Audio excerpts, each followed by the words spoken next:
I am Emma, your host for today. If you are new here, I would like to tell you that we upload a new English learning video every day on our channel to help you improve your English faster. In today's episode, you will not only improve your English listening skills, but also strengthen your speaking, vocabulary, comprehension, and sentence-building skills. In today's lesson, we are diving into an important topic that will help you communicate more naturally and confidently in English. Advanced English phrases practice in everyday real-life conversations. We will explore useful advanced phrases through natural daily life situations and practical conversation examples. You will learn how to understand these phrases in context, follow natural sentence flow, express your thoughts more clearly, and replace basic expressions with more fluent and natural English.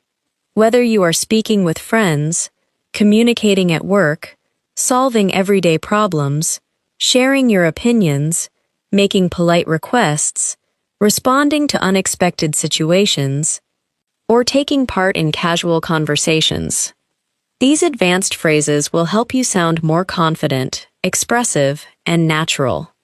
By the end of this video, you will understand how to use these phrases in different real-life situations, and I will share helpful practice exercises and speaking tips to help you remember them and use them correctly. Before we start the video, make sure to subscribe to the channel and press the bell icon if you want more helpful English learning episodes like this. So, grab a pen and paper, listen carefully, repeat the practice sentences, and let's get started. Let us begin with a phrase that is extremely useful when a situation is more complicated than it appears. The phrase is, "There is more to it than that." We use this expression when we want to explain that additional facts, reasons, or difficulties need to be considered. Imagine that someone says, "Working from home must be easy."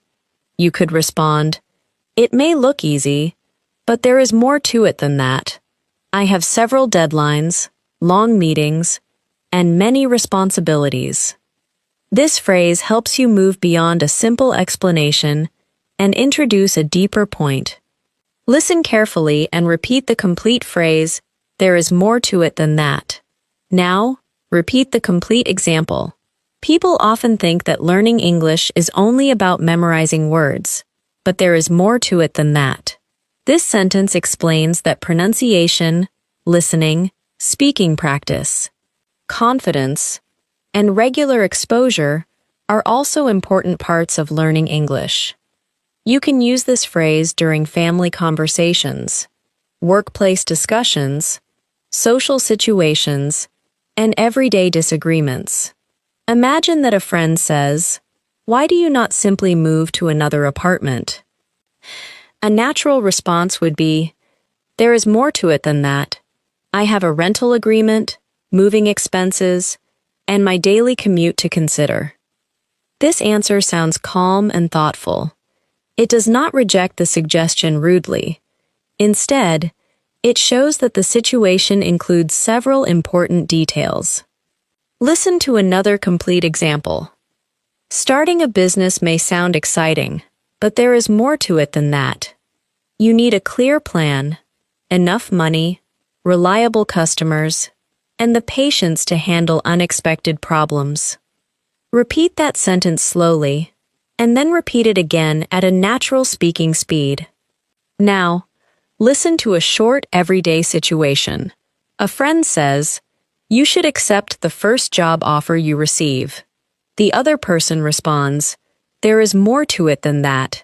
I need to consider the salary, the working hours, the location, and the opportunities for professional growth." The friend says, "That makes sense. A job can affect many parts of your life." The other person answers, "Exactly. I want to make a careful decision instead of accepting an offer too quickly." Notice how the phrase introduces a detailed and reasonable explanation. Repeat the key response, "There is more to it than that. I need to consider the salary, the working hours, the location, and the opportunities for professional growth." Another advanced phrase that appears frequently in real-life conversations is, "That is easier said than done." We use this expression when an idea sounds simple in theory, but is difficult to carry out in reality. Imagine that someone tells you, "Just stop worrying about the future." You might respond, "That is easier said than done." You are not saying that the advice is completely wrong. You are explaining that following the advice is more difficult than giving it. Listen carefully and repeat. That is easier said than done. In natural conversation, speakers often use the contraction and say, "That's easier said than done."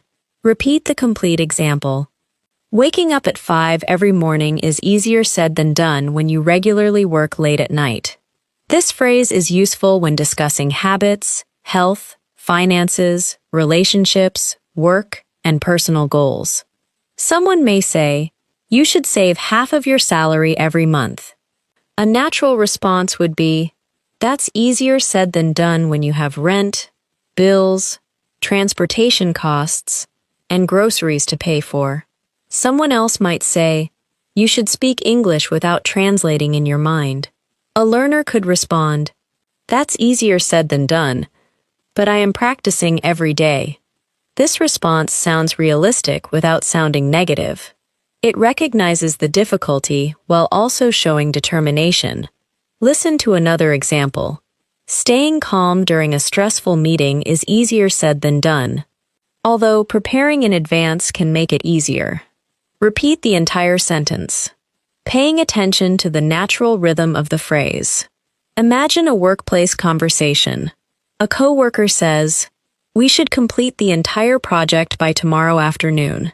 The other person responds, "That's easier said than done. We are still waiting for the final numbers from the finance department." The coworker says, "Perhaps everyone can work faster."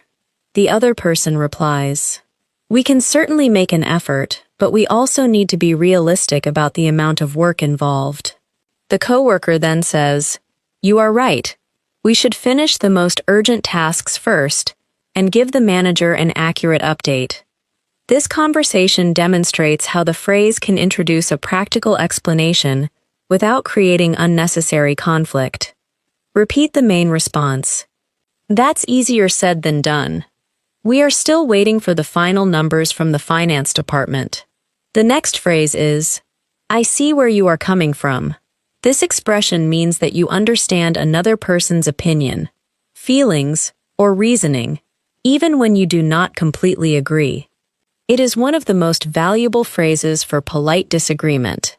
Imagine that a friend says, "People should never use their phones during dinner." You might respond, "I see where you're coming from, but sometimes people need to answer an urgent call or message." This phrase creates a respectful tone before you introduce a different perspective. Listen carefully and repeat, "I see where you're coming from." Now, repeat the complete sentence, "I see where you're coming from, but sometimes people need to answer an urgent call or message." This expression is especially useful in professional discussions. Suppose a manager says, "I believe everyone should work in the office 5 days a week." An employee might respond, "I see where you're coming from, especially when it comes to teamwork and communication. But remote work also helps some employees remain productive." This answer sounds mature and balanced. The employee acknowledges the manager's reasoning before presenting another viewpoint. You may also say, "I understand where you're coming from." Both forms are natural and respectful. Listen to 3 complete examples. "I see where you're coming from, but I think we need more time before making a decision." "I see where you're coming from, although my experience has been slightly different." "I completely understand where you're coming from, and I appreciate your honesty." Now, listen to a family conversation. A family member says, "I do not think you should travel right now because the trip will be expensive." The other person responds, "I see where you're coming from, and I know you are concerned about my budget. However, I have been saving for this trip for more than a year." The family member says, "I did not realize that you had planned so carefully." The other person replies, "Yes, I have already calculated the major expenses, and I will still have enough savings when I return." This is advanced communication because the speaker acknowledges the concern, explains the situation, and maintains a respectful tone. Repeat the key response. "I see where you're coming from, and I know you are concerned about my budget. However, I have been saving for this trip for more than a year." Another useful everyday phrase is, "It slipped my mind." This means that you forgot something unintentionally. Instead of always saying, "I forgot," you can say, "It slipped my mind." This sounds more natural and conversational. Imagine that a friend asks, "Did you call the restaurant to make a reservation?" You answer, "I'm sorry. It completely slipped my mind." The word completely adds emphasis and shows that you genuinely forgot. Listen carefully and repeat, "It slipped my mind." Now, repeat the complete response. "I'm sorry. It completely slipped my mind." You can use this expression when you forget an appointment, a small task, a name, a message, or an ordinary responsibility. Listen to these examples. "I meant to bring your book, but it slipped my mind." "I was going to reply to your message, but it completely slipped my mind." "Her birthday slipped my mind until I looked at the calendar." "I intended to buy milk on my way home, but it slipped my mind." This phrase is natural, but your tone should match the seriousness of the situation. When you forget an important workplace responsibility, it is better to take responsibility and explain how you will correct the problem. You could say, "I apologize. The deadline slipped my mind, but I have completed the report now, and I have created a reminder so it will not happen again." This sounds more responsible than offering an excuse. Imagine a conversation between two coworkers. One coworker asks, "Did you send the updated schedule to the team?" The other person answers, "It slipped my mind. Thank you for reminding me. I'll send it right away." The first coworker says, "No problem. Everyone needs it before the afternoon meeting." The other person responds, "Understood. I'll make sure the entire team receives it within the next 10 minutes. Notice the natural sequence. The speaker admits the mistake, thanks the coworker for the reminder, and clearly states the action that will be taken. Repeat the complete response. "It slipped my mind. Thank you for reminding me. I'll send it right away." The next advanced phrase is, "I was under the impression that." This expression means that you believed something was true based on the information you had, although you may now realize that your understanding was incorrect. It is more polished and precise than simply saying, "I thought." Imagine that you arrive late for a meeting and say, "I was under the impression that the meeting started at 3. This suggests that you had a reason to believe the start time was 3, perhaps because of an email, a calendar entry, or a previous conversation. Listen carefully and repeat the complete sentence. "I was under the impression that the meeting started at 3. This phrase is useful when clarifying misunderstandings without directly blaming another person. At a hotel, you might say, "I was under the impression that breakfast was included in the room price." At work, you could say, "I was under the impression that you had already spoken to the client." While discussing an offer, you might say, "I was under the impression that the discount was available until Friday." The past form is especially common when you discover that your belief may have been wrong. Imagine that a receptionist says, "Your appointment was scheduled for 10 this morning." You could respond, "I'm sorry, I was under the impression that it was scheduled for 11. This response is diplomatic because it focuses on your understanding instead of accusing the receptionist of making a mistake. Now, listen to a customer service conversation. A customer says, "I was under the impression that delivery was free for orders over $50. The representative responds, Free delivery is available for standard shipping, but express shipping includes an additional charge. The customer says, "Thank you for explaining that. I did not notice that I had selected express shipping." The representative replies, "No problem. I can change the order to standard delivery and remove the additional fee." This conversation shows how the phrase can help you ask for clarification politely and professionally. Repeat the customer's sentence. "I was under the impression that delivery was free for orders over $50. Now, let us examine the phrase, "that does not necessarily mean." We use this expression when we want to explain that one fact does not automatically prove a particular conclusion. For example, "He did not answer your message, but that does not necessarily mean he is upset. He may be busy, asleep, driving, or away from his phone." This phrase helps you avoid making quick assumptions. Listen carefully and repeat. "That does not necessarily mean." Now, repeat the full example. "He did not answer your message, but that does not necessarily mean he is upset." This expression is useful when discussing people's behavior and uncertain situations. "She was quiet during lunch, but that does not necessarily mean she was uncomfortable." "The manager asked to speak with you, but that does not necessarily mean there is a problem." "The restaurant is crowded, but that does not necessarily mean the service will be slow."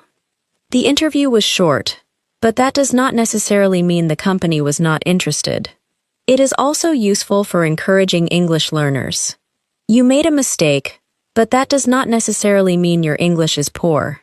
"You did not understand every word, but that does not necessarily mean you missed the main idea." These statements help us think more logically and avoid negative conclusions. Imagine that a friend says, "The company has not replied to my job application, so they must have rejected me." You respond, "That does not necessarily mean they rejected you. The hiring process may be taking longer than expected." Your friend says, "I suppose the company could still be reviewing applications." You answer, "Exactly. Give them a little more time, and then send a polite follow-up email." This conversation demonstrates how the phrase can challenge a negative assumption without dismissing someone's feelings. Repeat the main response. "That does not necessarily mean they rejected you. The hiring process may be taking longer than expected." Another advanced expression is, "I would not go that far." We use this phrase when we believe that someone's statement is too strong, too dramatic, or exaggerated. Imagine that someone says, "This is the worst restaurant in the entire city." You might respond, "I wouldn't go that far. The service was slow, but the food was actually quite good." You are disagreeing, but you are doing so in a measured and respectful way. Listen carefully and repeat, "I wouldn't go that far." Now, repeat the complete response. "I wouldn't go that far. The service was slow, but the food was actually quite good." This phrase is useful when someone makes a dramatic claim about a person, product, event, or experience. Someone says, "He is completely irresponsible." You answer, "I wouldn't go that far. He made a mistake, but he usually completes his work on time." Someone says, "The event was a total disaster." You respond, "I wouldn't go that far. A few things went wrong, but most people still enjoyed themselves." Someone says, "This phone is useless." You reply, "I wouldn't go that far. The battery life is disappointing, but the camera and screen are excellent." Notice that the phrase is usually followed by a more balanced opinion. Listen to another realistic exchange. A friend says, "Learning advanced English is impossible." The other person responds, "I wouldn't go that far. It can certainly be challenging, but regular practice makes a major difference." The friend says, "Sometimes I feel that I am not making any progress." The other person replies, "Progress is not always easy to notice from one day to the next. However, when you compare your English over several months, the improvement becomes much clearer. This conversation replaces an extreme conclusion with a more balanced and encouraging perspective. Repeat the key response. I wouldn't go that far. It can certainly be challenging, but regular practice makes a major difference. The next expression is, it is not a big deal. This phrase means that something is not very serious, important, or difficult. Imagine that someone says, I'm sorry I arrived 5 minutes late. You answer, it's not a big deal. We haven't started yet. In this situation, the phrase reassures the person and reduces unnecessary worry. You can also use it when discussing a minor mistake. I made a small pronunciation mistake during the conversation, but it was not a big deal. Listen carefully and repeat, it's not a big deal. You may also hear, it is no big deal, or simply, no big deal. All three forms have the same general meaning. Imagine that someone says, thank you for helping me carry these bags. You respond, it was no big deal. Someone says, I'm sorry I borrowed your pen. You answer, no big deal, you can keep it. These forms sound relaxed and friendly. However, you should avoid using this phrase when someone is discussing a serious problem or something that is emotionally important to them. In that situation, saying, it's not a big deal, may sound dismissive. It is better to say, I understand why that upset you. Or, that sounds like a difficult situation. Now, listen to a realistic conversation that combines several of the phrases we have practiced. Two friends are planning a weekend trip. One friend says, we should leave early Saturday morning and book everything tonight. The other person responds, I see where you're coming from, but there is more to it than that. We still need to check everyone's schedule. The first friend says, we can simply ask everyone to decide immediately. The other person answers, that's easier said than done. Some people may need to check their work or family responsibilities. The first friend says, if they do not reply tonight, they are clearly not interested. The other person responds, that does not necessarily mean they are not interested, they may simply be busy. The first friend says, you are right. Perhaps I am making the situation sound more serious than it is. The other person answers, it's not a big deal. Let's send a clear message and give everyone until tomorrow afternoon. Listen to that conversation again in a smoother and more natural rhythm. We should leave early Saturday morning and book everything tonight. I see where you're coming from, but there is more to it than that. We still need to check everyone's schedule. We can simply ask everyone to decide immediately. That's easier said than done. Some people may need to check their work or family responsibilities. If they do not reply tonight, they are clearly not interested. That does not necessarily mean they are not interested. They may simply be busy. You are right. Perhaps I am making the situation sound more serious than it is. It's not a big deal. Let's send a clear message and give everyone until tomorrow afternoon. Advanced English is not about placing difficult words in every sentence. It is about choosing expressions that communicate your meaning clearly, politely, and precisely. Phrases such as, I see where you're coming from, and that does not necessarily mean, help you manage disagreement respectfully. Expressions such as, it slipped my mind, and I was under the impression that, help you explain mistakes and misunderstandings naturally. Phrases such as, there is more to it than that, and that's easier said than done, allow you to describe complicated situations more accurately. Let us finish this practice with complete basic and advanced sentence pairs.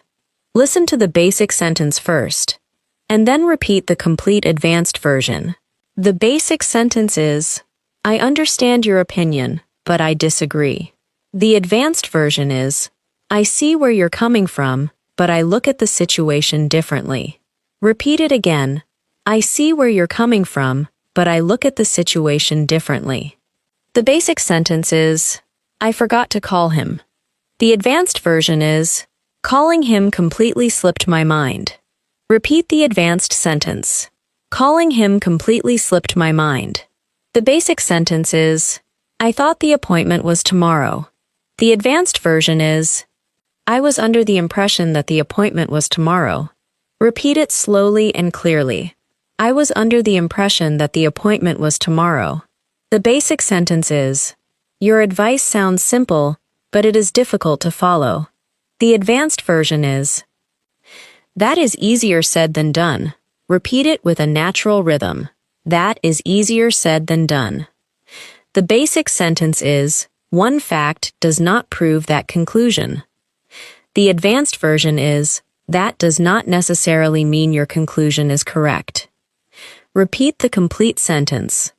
That does not necessarily mean your conclusion is correct. Now, repeat these final complete examples one more time. There is more to it than that, so we should consider every important detail before making a decision. That's easier said than done, but I am willing to make a serious effort. I see where you're coming from, although I have a different perspective. I'm sorry. Returning your call completely slipped my mind. I was under the impression that the payment was due next week. That does not necessarily mean something has gone wrong. I wouldn't go that far because the situation was not a complete failure.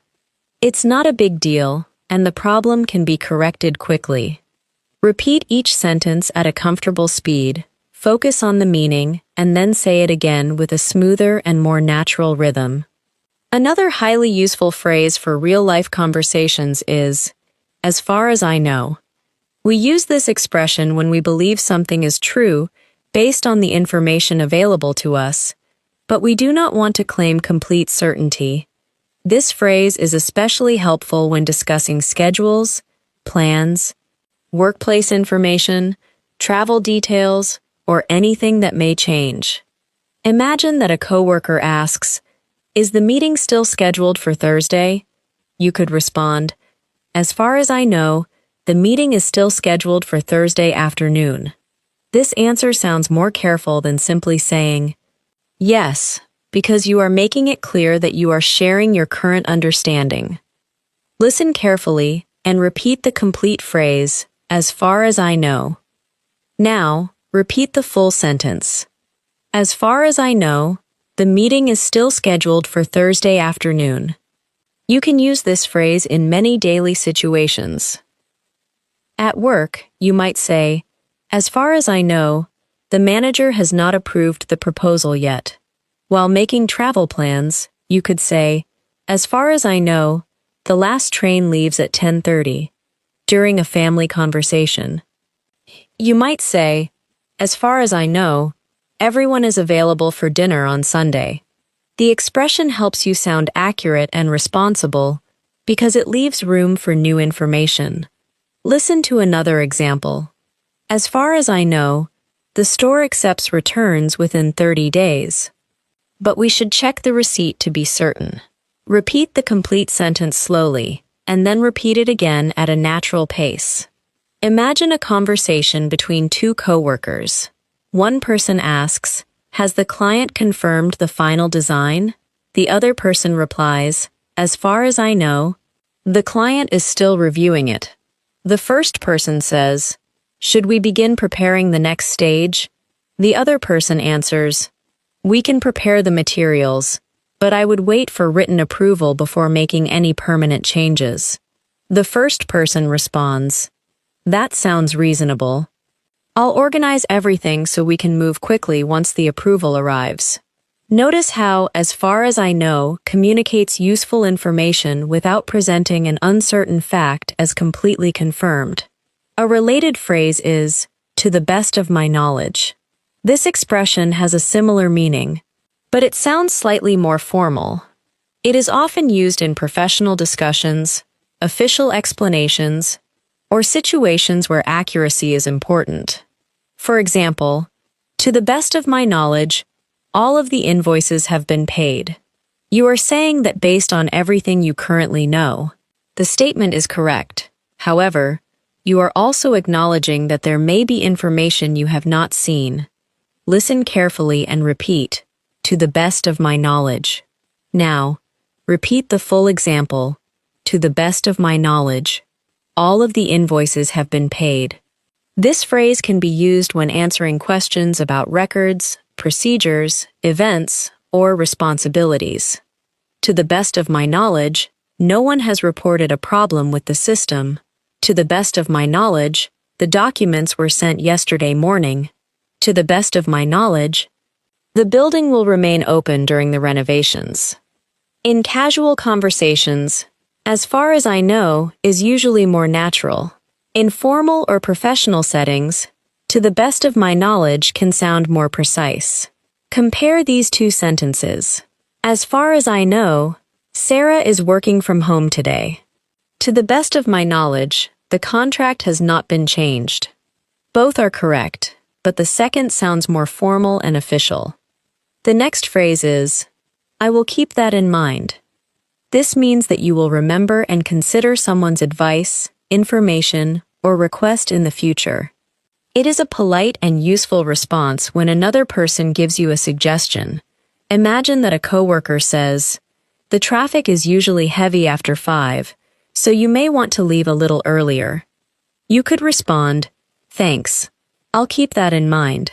This means you will remember the advice when making your decision. Listen carefully and repeat, I'll keep that in mind. Now, repeat the complete exchange. The traffic is usually heavy after 5. Thanks. I'll keep that in mind. This phrase is useful in personal and professional conversations. A friend may say, that restaurant becomes crowded on weekends. You answer, I'll keep that in mind when we make the reservation. A manager may say, the client prefers short and direct presentations. You respond, I'll keep that in mind while preparing the slides. A family member may say, the weather can change quickly in the mountains. You reply, I'll keep that in mind and bring an extra jacket. The phrase shows that you are listening carefully and taking the other person's information seriously. However, the tone of this expression can change depending on how it is said. When spoken warmly, it sounds appreciative and respectful. When spoken in a cold or impatient tone, it may sound like you are ending the conversation without genuinely accepting the advice. For that reason, it is often helpful to add a brief sentence showing how you will use the information, instead of only saying, I'll keep that in mind. You could say, I'll keep that in mind and check the schedule before I leave. This sounds more engaged and sincere. Now, listen to a workplace example. A manager says, when you speak with this client, avoid giving an exact completion date until the technical team confirms the schedule. The employee responds, understood. I'll keep that in mind and explain that the timeline is still being reviewed. The manager says, good. We want to be transparent without making a promise we may not be able to keep. The employee replies, that makes sense. I'll provide a general update and follow-up once the dates are confirmed. This exchange demonstrates how the phrase can show both understanding and professional responsibility. Another valuable expression is, I appreciate where you are coming from. This is similar to, I see where you're coming from, but the word appreciate adds a stronger sense of respect for the other person's concern or reasoning. Imagine that your supervisor says, I need everyone to submit the report today because the client is waiting. You might respond, I appreciate where you're coming from, but I need another hour to verify the final figures. You are showing that you recognize the importance of the supervisor's request, even though you are asking for additional time. Listen carefully and repeat, I appreciate where you're coming from. Now, repeat the complete example. I appreciate where you're coming from, but I need another hour to verify the final figures. This phrase is particularly useful in sensitive discussions. A friend may say, I think you should cancel your trip and save the money. You could respond, I appreciate where you're coming from, and I know you are trying to help. However, This trip is important to me, and I have planned my budget carefully. The expression helps protect the relationship because it recognizes the other person's intention before presenting a different decision. In professional settings, you may also say, "I appreciate your concern," or "I appreciate your perspective." For example, "I appreciate your concern, but the team has already created a plan to manage the risk." The next phrase is, "That is a fair point." We use this expression when someone says something reasonable or valid. Even if it does not completely change our opinion, it is a natural way to acknowledge another person's argument. Imagine that you say, "We should choose the least expensive hotel." Your friend responds, "The least expensive hotel is much farther from the city center, so we may spend more on transportation." You could say, "That's a fair point. We should compare the total cost instead of only looking at the room price." Listen carefully and repeat, "That's a fair point." Now, repeat the full response. "That's a fair point.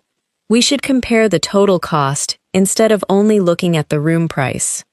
This phrase is common during discussions and decision-making. Someone says, "Working from home saves commuting time, but it can also make collaboration more difficult."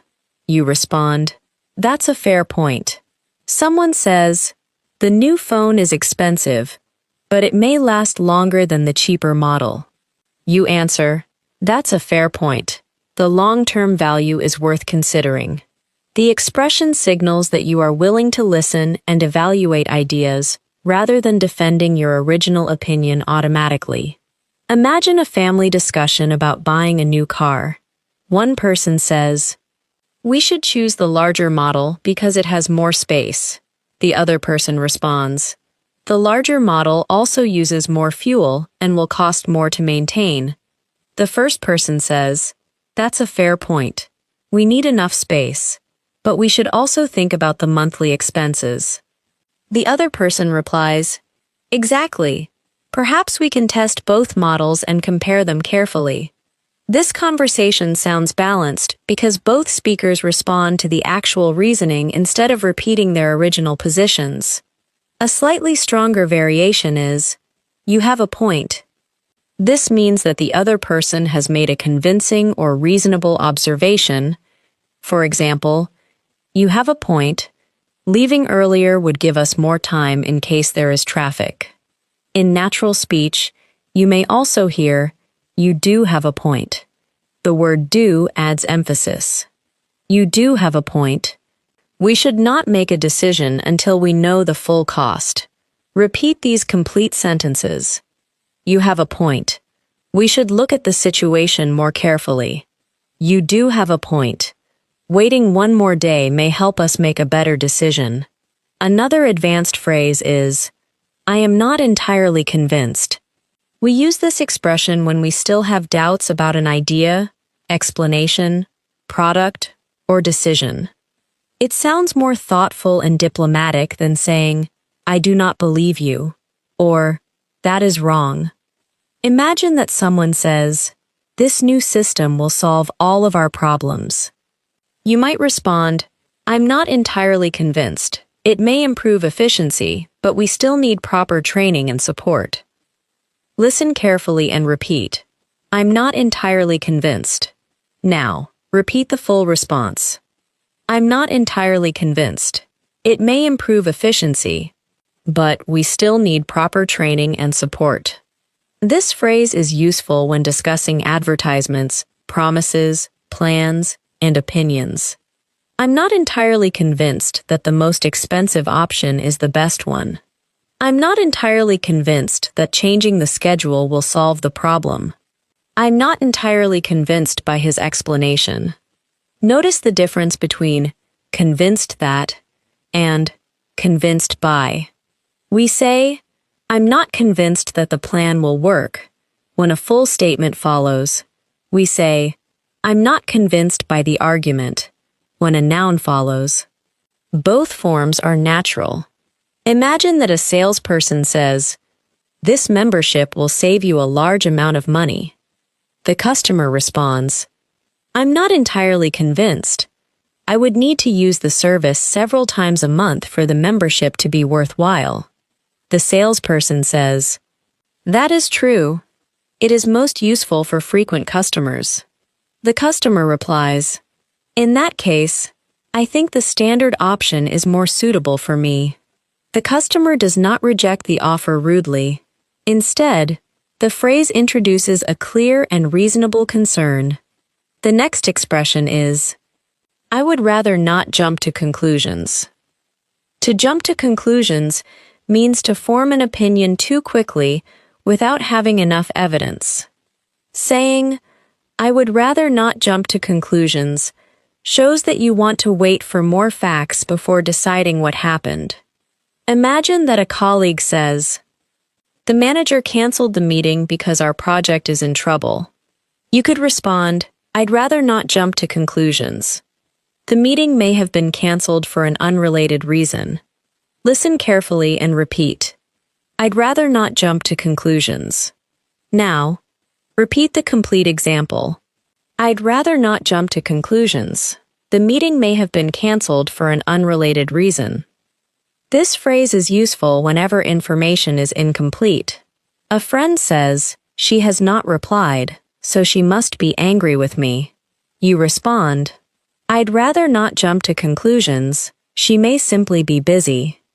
A coworker says, Sales were lower this week, so the new strategy has failed. You answer, I'd rather not jump to conclusions based on 1 week of results. A family member says, The car is making a strange sound, so the engine must be seriously damaged. You reply, Let's not jump to conclusions. A mechanic should inspect it first. The phrase can also be used without I would rather. You can say, Let's not jump to conclusions. When speaking to a group, this sounds cooperative and practical. For example, let's not jump to conclusions until we hear both sides of the story. You may also say, We should not jump to conclusions. Repeat these 3 versions. I'd rather not jump to conclusions. Let's not jump to conclusions. We should not jump to conclusions until we have more information. Now, listen to a realistic conversation. One coworker says, The client has not answered our last 2 emails. I think they have chosen another company. The other person responds, I'd rather not jump to conclusions. Their office may be closed for a holiday, or the decision may still be under review. The first coworker says, That is possible. Should we send another message? The other person answers, Yes, but let's keep it polite and brief. We can ask whether they need any additional information from us. The first coworker replies, Good idea. That will give them an opportunity to respond without making them feel pressured. Another useful phrase is for the time being. This means for now or during the present period, although the situation may change later. Imagine that your office is being renovated. Your manager says, For the time being, the team will work from the conference room.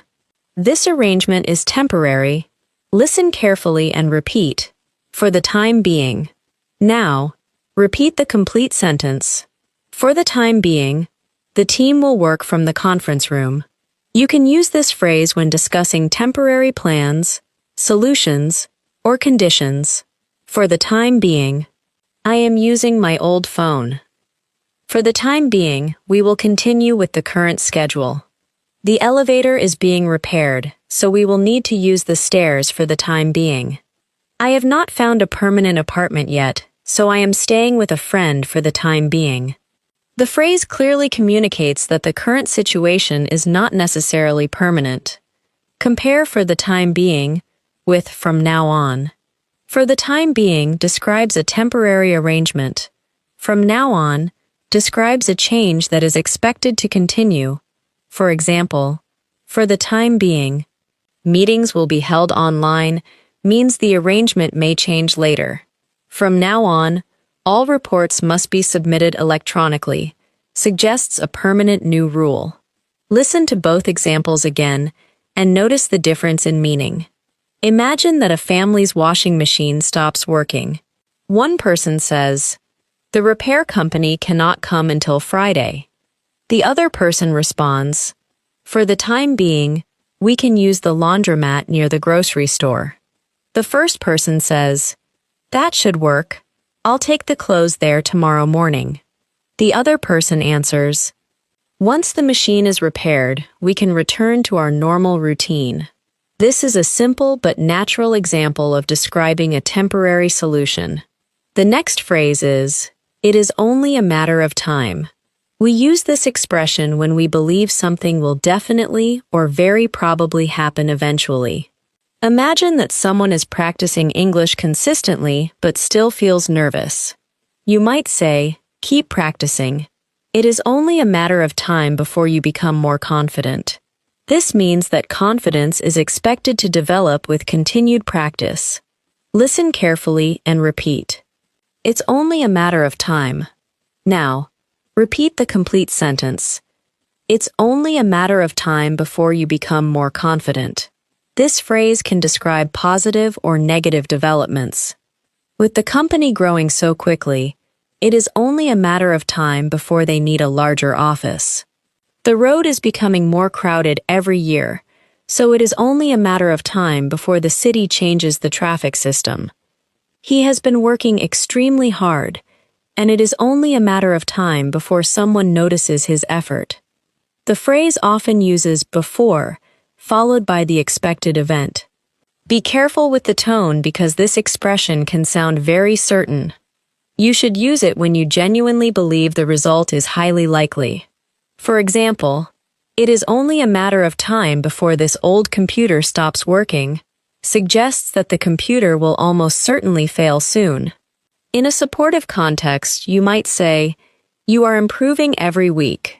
It is only a matter of time before speaking English feels more natural." Now, listen to a conversation between two friends. One friend says, "I have been applying for jobs for several weeks, but I have not received an offer." The other person responds, "You have strong experience, and you are preparing carefully for every interview. It is only a matter of time before the right opportunity appears." The first friend says, "I hope so. The waiting is becoming frustrating." The other person replies, "I understand, but each interview is also helping you improve. Keep learning from the experience and continue applying." The phrase offers encouragement while recognizing that progress may take time. Another advanced expression is, "I cannot help but think." This means that a thought or feeling keeps coming to your mind, even when you may not want it to. Imagine that a friend is planning to buy an extremely expensive car despite having financial difficulties. You might say, "I can't help but think that this is not the right time for such a large purchase." Listen carefully and repeat. "I can't help but think." Now, repeat the complete sentence. "I can't help but think that this is not the right time for such a large purchase." This phrase can express concern, curiosity, doubt, or reflection. I can't help but think that we are missing an important detail. I can't help but wonder whether the schedule is realistic. I can't help but feel that she was disappointed by the decision. Notice that after cannot help but, we use the base form of the verb. We say, "I can't help but think," not, "I can't help but thinking." You may also hear, "I can't help thinking," without the word but. Both structures are correct. I can't help thinking that something is wrong. I can't help but think that something is wrong. Imagine a conversation about a new apartment. One person says, "The apartment looks beautiful, and the rent is surprisingly low." The other person responds, "I can't help but wonder why it has remained available for so long." The first person says, "Perhaps the location is less convenient than it appears." The other person replies, "That may be true. We should visit the neighborhood at different times of the day before making a decision." The expression introduces a concern without making a direct accusation. The next phrase is, I am leaning toward. We use this when we are beginning to prefer one option, although the final decision has not yet been made. Imagine that you are choosing between two apartments. You might say, I'm leaning toward the second apartment because it is closer to work. This means the second apartment is currently your preferred choice, but you are still considering the options. Listen carefully and repeat. I'm leaning toward. Now, repeat the full example. I'm leaning toward the second apartment because it is closer to work. This phrase is extremely useful during decision-making. I'm leaning toward taking the earlier flight. I'm leaning toward staying home this weekend.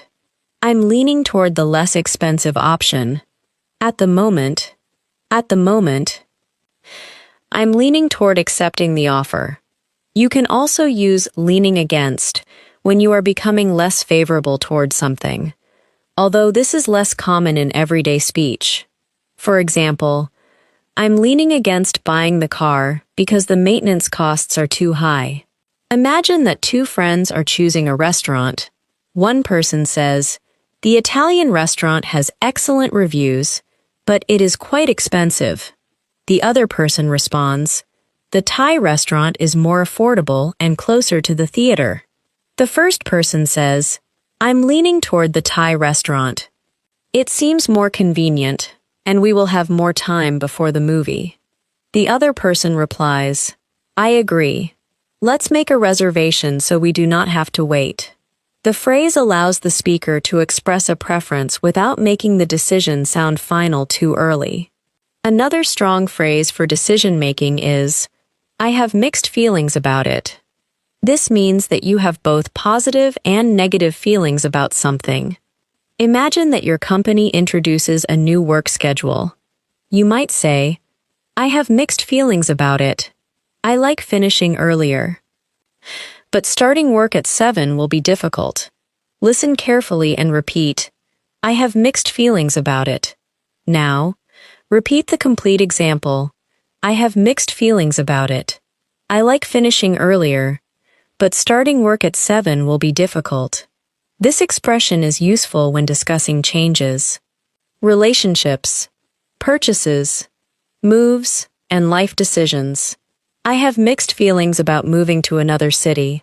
I am excited about the opportunity, but I will miss my family. I have mixed feelings about the new restaurant. The food was excellent, but the service was disappointing. I have mixed feelings about working from home. I enjoy the flexibility, but I miss speaking with my coworkers in person. The phrase helps you express a balanced emotional response, instead of describing something as simply good or bad. Now, listen to a conversation about a promotion. One person says, you must be excited about becoming the new department manager. The other person responds, I am excited, but I also have mixed feelings about it. The position is a great opportunity, although it comes with much more responsibility. The first person says, that is understandable. A major change can feel exciting and stressful at the same time. The other person replies, exactly. I am proud of the promotion, but I know I will need time to adjust. This is a realistic way to discuss complex emotions. The next phrase is, it remains to be seen. We use this expression when the result of a situation is still unknown and will become clear later. Imagine that a company launches a new product. Someone says, the product looks promising, but it remains to be seen whether customers will buy it. Listen carefully and repeat. It remains to be seen. Now, repeat the complete sentence. The product looks promising, but it remains to be seen whether customers will buy it. This phrase sounds slightly formal, but it is common in thoughtful discussions. It remains to be seen whether the new schedule will improve productivity.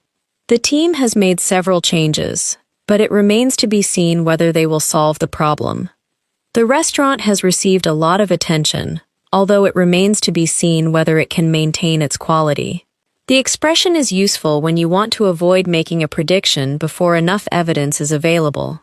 Imagine a discussion about a new public transportation route. One person says, "The new bus route should reduce traffic in the city center."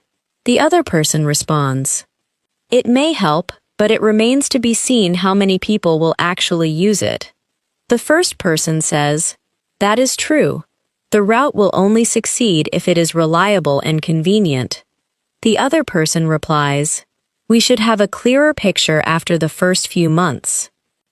This conversation shows how the phrase keeps the discussion realistic and evidence-based. Now, let us combine several of these expressions in one natural situation. Imagine that two coworkers are discussing a proposed change to their work schedule. One person says, "As far as I know, management wants the new schedule to begin next month." The other person responds, "I have mixed feelings about it. The shorter afternoons sound appealing, but arriving earlier may be difficult for employees with long commutes." The first person says, "That's a fair point. I'm leaning towards supporting the proposal, although I would like to see more details." The other person replies, "I'm not entirely convinced that one schedule will work well for everyone." The first person says, "I appreciate where you're coming from. Perhaps the company could offer 2 different starting times." The other person responds, "That may be a better solution, but it remains to be seen whether management will consider it." Listen to the same exchange again with attention to the key phrases. "As far as I know, management wants the new schedule to begin next month. I have mixed feelings about it." "That's a fair point. I'm leaning towards supporting the proposal. I'm not entirely convinced that one schedule will work well for everyone. I appreciate where you're coming from. It remains to be seen whether management will consider it." These expressions help the speakers discuss an uncertain and potentially sensitive issue with precision and respect. Let us continue with complete basic and advanced sentence pairs. The basic sentence is, "I think this information is correct." The advanced version is, "As far as I know, this information is correct." Repeat the advanced version. "As far as I know, this information is correct." The basic sentence is, "I will remember your advice." The advanced version is, "I'll keep that in mind." Repeat it again. "I'll keep that in mind." The basic sentence is, "What you said is reasonable." The advanced version is, "That's a fair point." Repeat the complete phrase, "That's a fair point." The basic sentence is, "I still have doubts." The advanced version is, "I'm not entirely convinced." Repeat it slowly and naturally. "I'm not entirely convinced." The basic sentence is, "We should not decide too quickly." The advanced version is, "We should not jump to conclusions." Repeat the advanced sentence. "We should not jump to conclusions." The basic sentence is, "This arrangement is temporary." The advanced version is, "We will use this arrangement for the time being." Repeat it again. "We will use this arrangement for the time being." The basic sentence is, "This will probably happen eventually."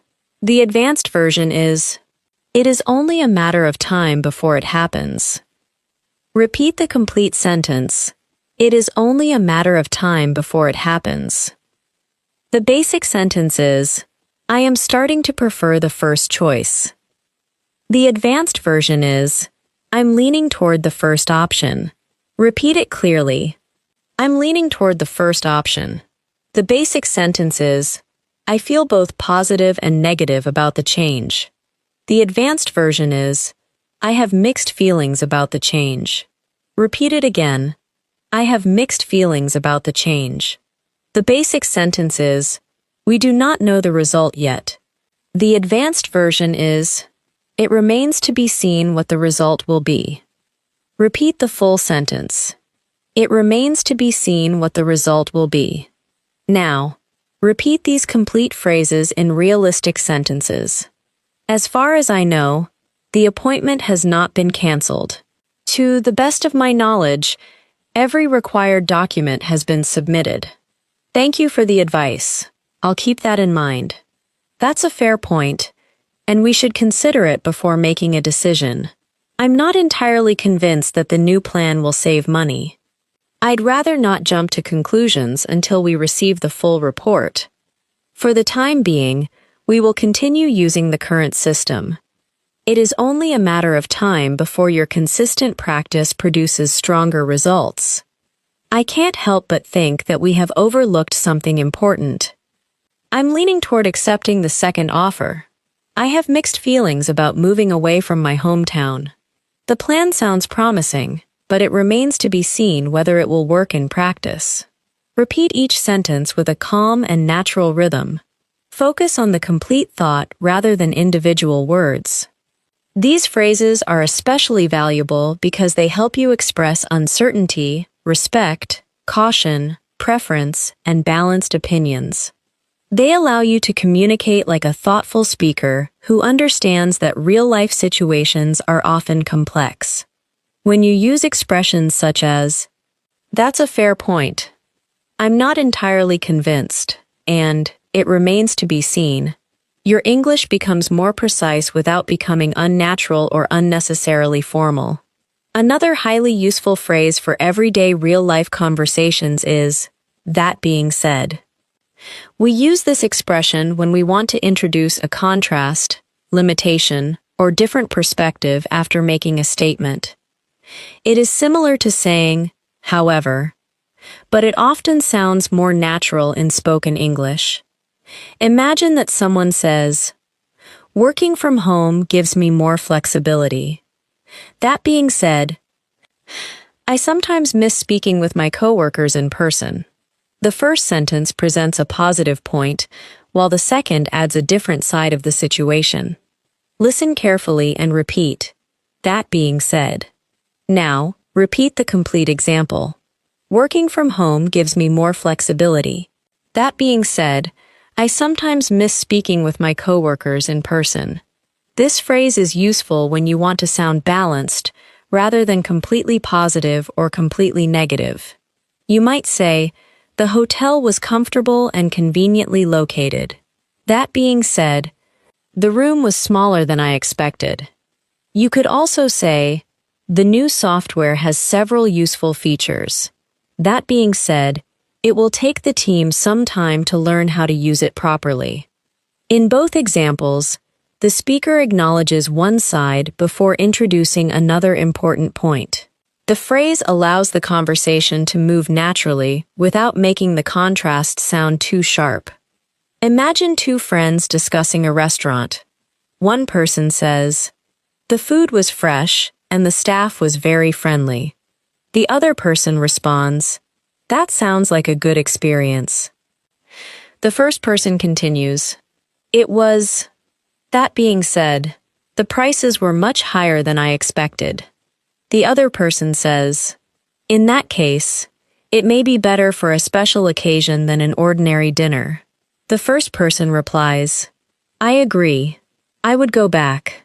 But I probably would not visit every week." Notice how, "that being said," introduces a criticism without canceling the positive comments that came before it. A closely related phrase is, "having said that." It has almost the same meaning. You might say, "The commute is long. Having said that, the job offers excellent opportunities for growth." Both "that being said" and "having said that" are natural. "That being said" is extremely common in American English, while "having said that" may sound slightly more formal in some situations. Repeat these complete examples. The apartment is expensive. That being said, the location is excellent. The work is challenging. Having said that, I am learning a great deal. The next phrase is, "when it comes down to it." We use this expression when we want to identify the most important fact, decision, or issue after considering many details. It is similar to saying, "in the end," or "when everything is considered." Imagine that two people are discussing several job offers. One person says, "The first job pays more, and the second job is closer to home." The other person responds, "When it comes down to it, you need to decide which factor matters most to you." Listen carefully and repeat. When it comes down to it. Now, repeat the complete sentence. When it comes down to it, you need to decide which factor matters most to you. This phrase is helpful when a discussion becomes complicated. We can compare prices, features, and reviews. But when it comes down to it, we need a phone that is reliable. There are several ways to improve your English. But when it comes down to it, ideas are the beginning points of all fortunes. The meeting included many different opinions. But when it came down to it, everyone agreed that the customer needed a faster response. Notice that the phrase can be used in the present or past. We say, "When it comes down to it," for a present or general situation, and "when it came down to it," for a past situation. Imagine a couple deciding whether to move. One person says, "The new city has more job opportunities, but our current neighborhood is familiar and comfortable." The other person responds, "We also need to consider the cost of housing and the distance from our families." The first person says, "That is true. When it comes down to it, we need to decide what kind of life we want over the next few years." The other person replies, "Exactly. The decision is not only about money, it is also about our priorities." The phrase helps the speakers move from many details to the central issue.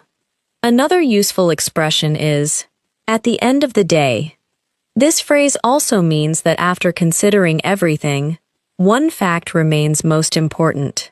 It is common in casual and professional speech, although it should not be repeated too often. Imagine that someone says, "We can discuss different marketing ideas for hours, but at the end of the day, customers need to understand the value of the product." Listen carefully and repeat, "at the end of the day." Now, repeat the entire sentence. At the end of the day, customers need to understand the value of the product. This expression can be used when discussing personal choices. Other people can offer advice, but at the end of the day, the decision is yours. It can also be used when talking about work. We may prefer different methods, but at the end of the day, we all want the project to succeed. In daily life, you might say, "The apartment is not perfect, but at the end of the day, it is safe, affordable, and close to work." The phrase directs attention toward the most important result.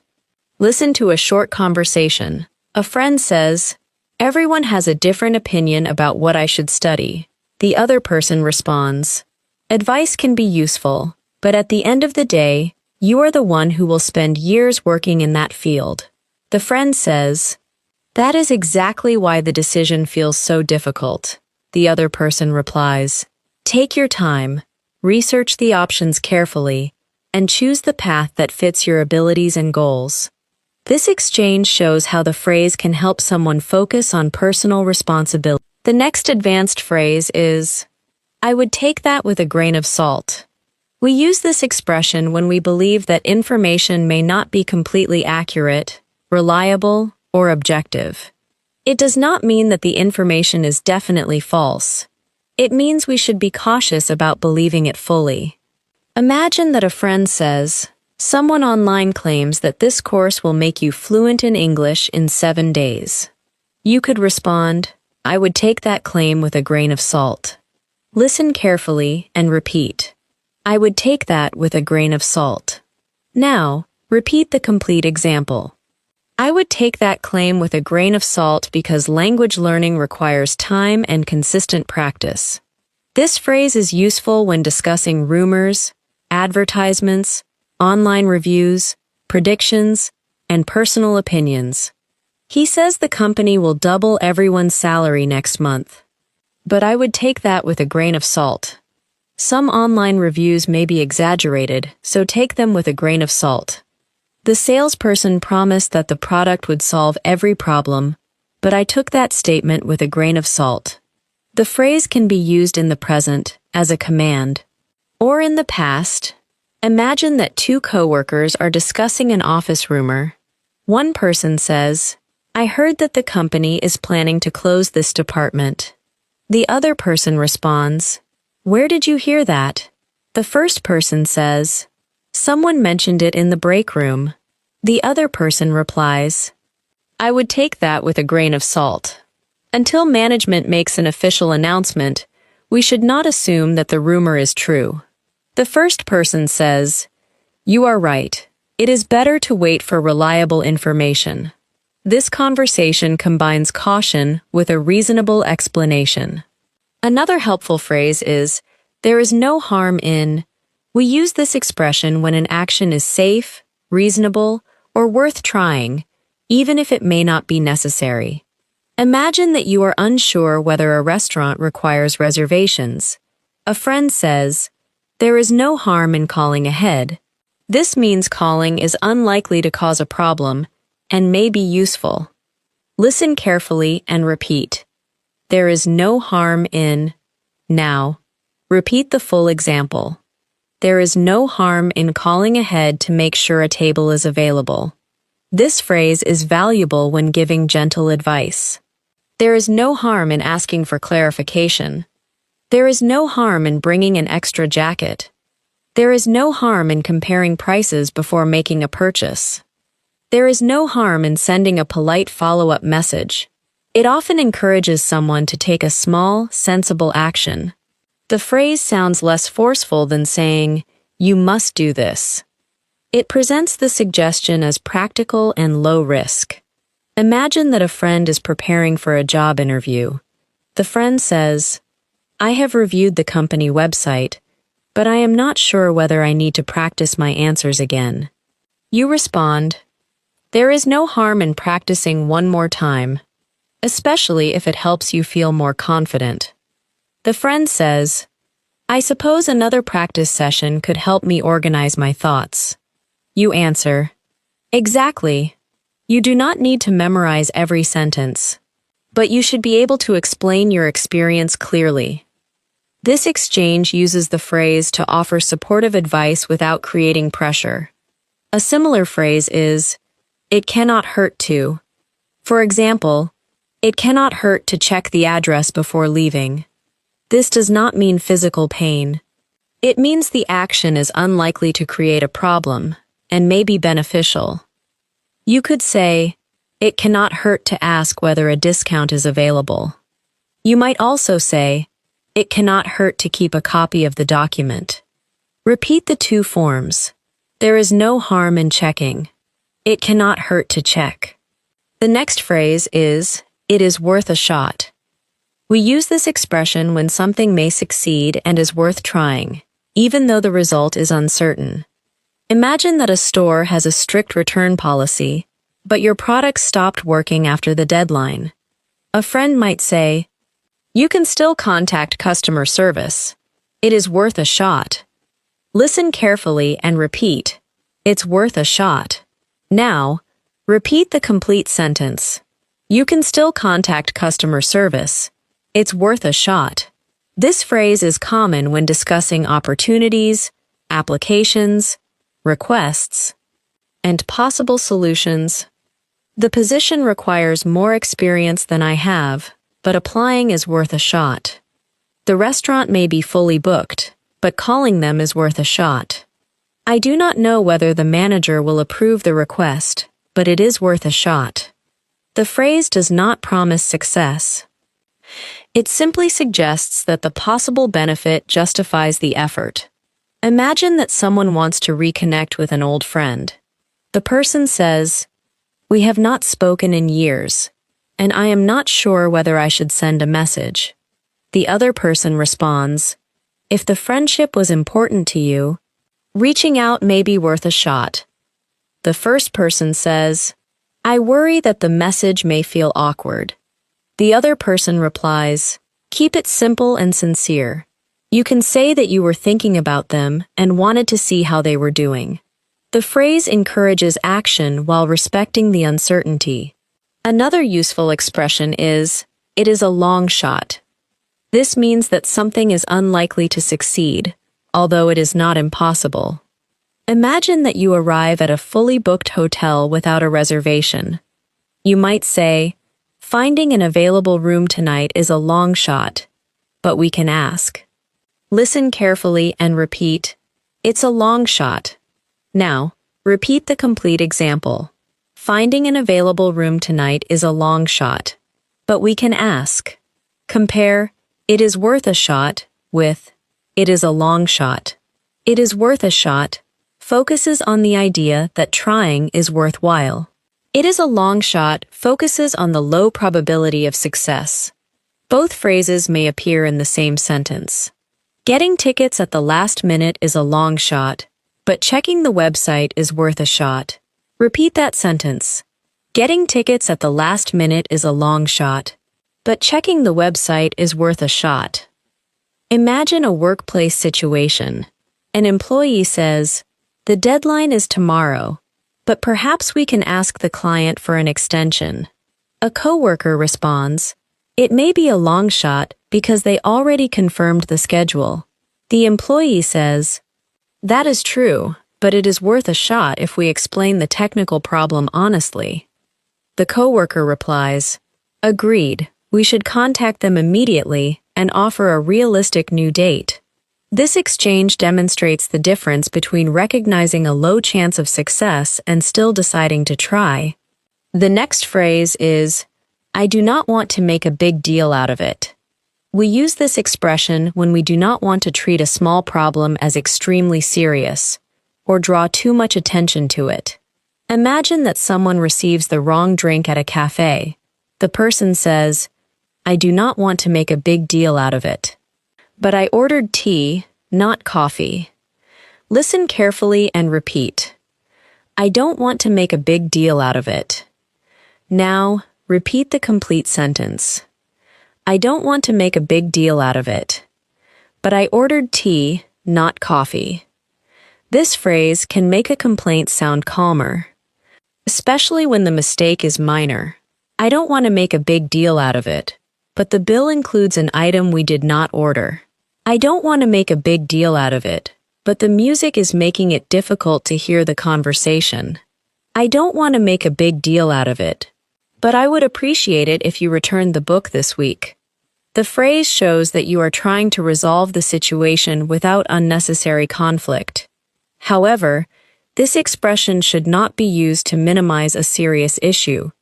If the problem involves safety, discrimination, financial loss, or repeated unacceptable behavior, it may be necessary to speak clearly and directly.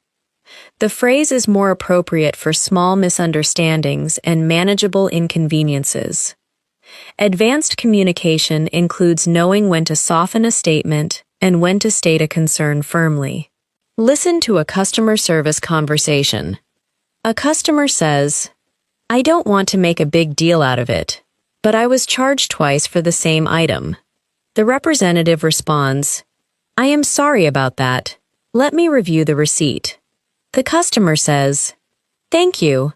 I understand that mistakes happen. The representative replies, you are correct. The item appears twice, so I will remove the additional charge immediately. The phrase allows the customer to remain polite while still addressing the problem clearly.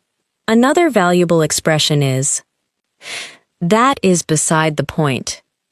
We use this when someone introduces information that does not address the main issue being discussed.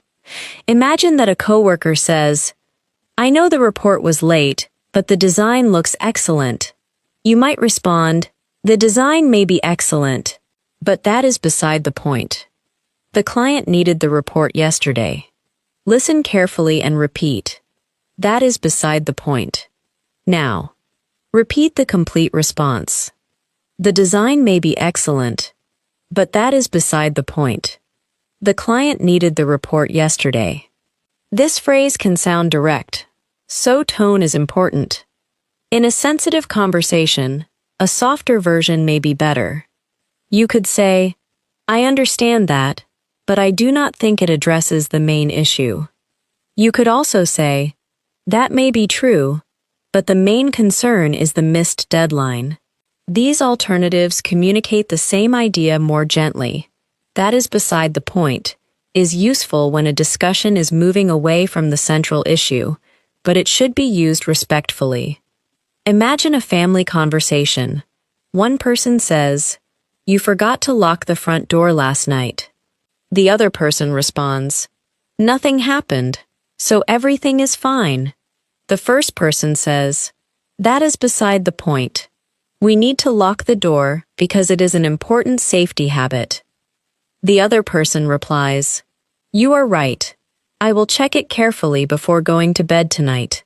In this example, the fact that nothing happened does not remove the importance of the original concern. The next expression is, "That is not the point I am trying to make." We use this when another person misunderstands our main message. It sounds less confrontational than simply saying, "You are wrong." Imagine that you say, "We should reduce unnecessary spending." Someone responds, "We cannot stop buying groceries." You could say, "That is not the point I'm trying to make. I am talking about expenses we can avoid, not basic needs." Listen carefully and repeat. That is not the point I'm trying to make. Now, repeat the complete example. That is not the point I'm trying to make. I am talking about expenses we can avoid, not basic needs. This phrase is extremely useful in discussions where people are speaking about related but different ideas. That is not the point I'm trying to make. I am not saying the plan is bad. I am saying it needs more preparation. That is not the point I'm trying to make. I understand that the job pays well, but I am concerned about the working conditions. That is not the point I'm trying to make. I am not criticizing your decision. I am asking how it will affect the schedule. The phrase creates an opportunity to restate your message more clearly. Another advanced phrase is, "for what it is worth." We use this expression before offering an opinion, comment, or piece of information that may or may not be helpful. It can make advice sound modest rather than overly confident. Imagine that a friend is choosing between two job offers. You might say, "For what it's worth, I think the second offer provides better long-term opportunities."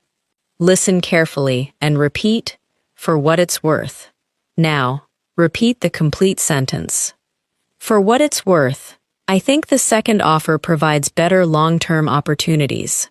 This phrase is useful when you want to contribute without pretending that your view is the final answer. For what it's worth, I had a positive experience with that company. For what it's worth, the earlier train is usually less crowded. For what it's worth, I think you handled the situation professionally. Sometimes it is used to offer reassurance. For what it's worth, I do not think you embarrassed yourself. Most people probably did not notice the mistake. Imagine that someone is worried about a presentation. The person says, "I paused several times, and I think everyone could tell that I was nervous." A friend responds, "For what it's worth, I thought you looked calm and well prepared." The person says, "Really? I felt extremely nervous." The friend replies, "That feeling was not obvious from the audience. Your explanation was clear, and you answered the questions well." The phrase makes the compliment sound sincere and thoughtful. The next expression is, "I would not rule it out." To rule something out means to decide that it is impossible, unsuitable, or no longer worth considering. Saying, "I would not rule it out," means you are still willing to consider the possibility. Imagine that someone asks, "Would you ever move to another country?" You might respond, "I would not rule it out, especially if the right opportunity appeared." Listen carefully and repeat, "I wouldn't rule it out." Now, repeat the complete example. I wouldn't rule it out, especially if the right opportunity appeared. This phrase is useful when discussing future plans, choices, and uncertain possibilities. I would not rule out working remotely in the future. We should not rule out the possibility of changing suppliers. The doctor has not ruled out an allergy.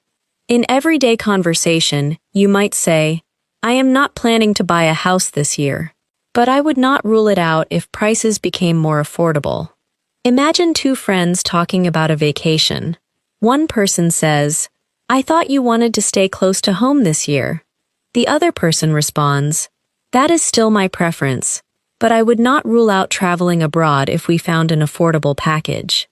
The first person says, in that case, we can compare both local and international options. The other person replies, that sounds sensible, we do not need to decide immediately. The phrase keeps a possibility open without expressing a firm commitment. Another useful phrase is, I am open to the idea. This means that you are willing to consider a suggestion, even if you have not accepted it yet. Imagine that a coworker says, perhaps we should hold shorter meetings twice a week instead of one long meeting. You could respond, I'm open to the idea, but I would like to know how it would affect everyone's schedule. Listen carefully and repeat, I'm open to the idea. Now, repeat the complete example. I'm open to the idea, but I would like to know how it would affect everyone's schedule. This phrase sounds cooperative and flexible. I'm open to trying a different approach. I'm open to changing the plan if we find a better option. I'm open to the idea of moving, although I need more time to think about it. It is especially useful in teamwork because it shows that you are not rejecting a suggestion automatically. Now, listen to a natural conversation that combines several of these expressions. Two friends are discussing whether to attend an expensive weekend event. One person says, the tickets cost more than I expected. That being said, the event includes several activities. The other person responds, for what it's worth, I heard that last year's event was well organized, but I would take online comments with a grain of salt. The first person says, that is a fair point. Getting discounted tickets may be a long shot, but asking the organizer is worth a shot. The other person replies, there is no harm in asking. I am open to the idea of going, but I do not want to make a final decision until we know the full cost. The first person says, when it comes down to it, we need to decide whether the experience is worth the money. The other person answers, exactly, I would not rule it out, but I want to compare it with a few other options first. Let us continue with complete basic and advanced sentence pairs. The basic sentence is, however, there is another side. The advanced version is, that being said, there is another side to consider. Repeat the advanced sentence. That being said, there is another side to consider.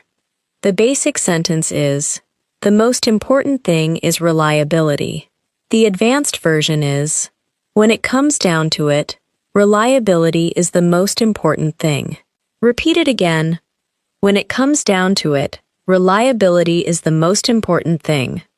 The basic sentence is, do not believe that information completely. The advanced version is, take that information with a grain of salt. Repeat the complete sentence. Take that information with a grain of salt. The basic sentence is, trying will not cause a problem. The advanced version is, there is no harm in trying. Repeat it naturally. There is no harm in trying. The basic sentence is, trying may be useful. The advanced version is, it is worth a shot. Repeat the phrase, it is worth a shot. The basic sentence is, success is unlikely. The advanced version is, it is a long shot. Repeat it clearly. It is a long shot. The basic sentence is, I do not want to exaggerate this problem. The advanced version is, I do not want to make a big deal out of it. Repeat the complete sentence. I do not want to make a big deal out of it.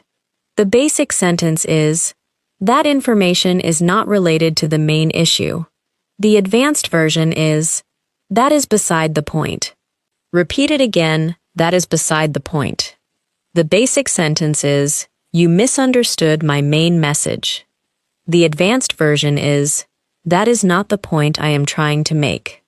Repeat it slowly and clearly. That is not the point I am trying to make. The basic sentence is, my opinion may not matter, but here it is. The advanced version is, for what it is worth, I think the plan is reasonable. Repeat the entire sentence. For what it is worth, I think the plan is reasonable.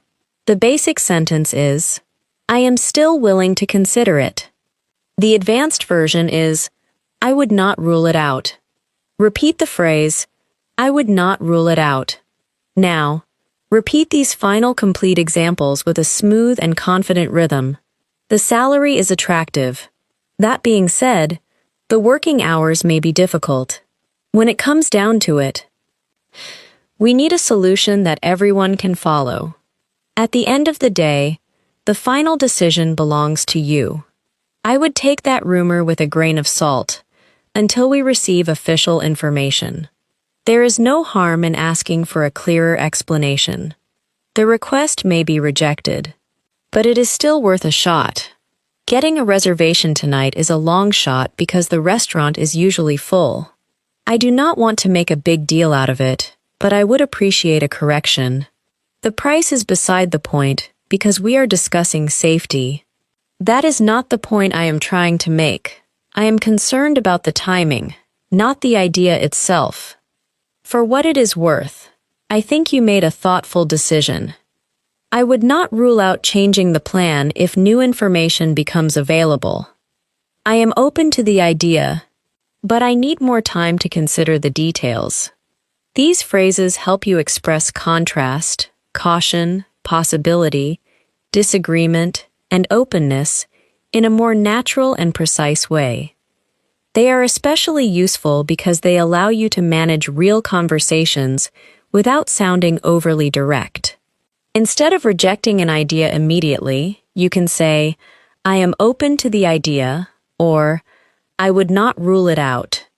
Instead of believing uncertain information, you can say, I would take that with a grain of salt. Instead of exaggerating a small concern, you can say, I do not want to make a big deal out of it. Practicing these complete expressions in realistic contexts will help you use them more confidently in everyday English. Another advanced phrase that can make your everyday English sound more natural is, I am not in a position to.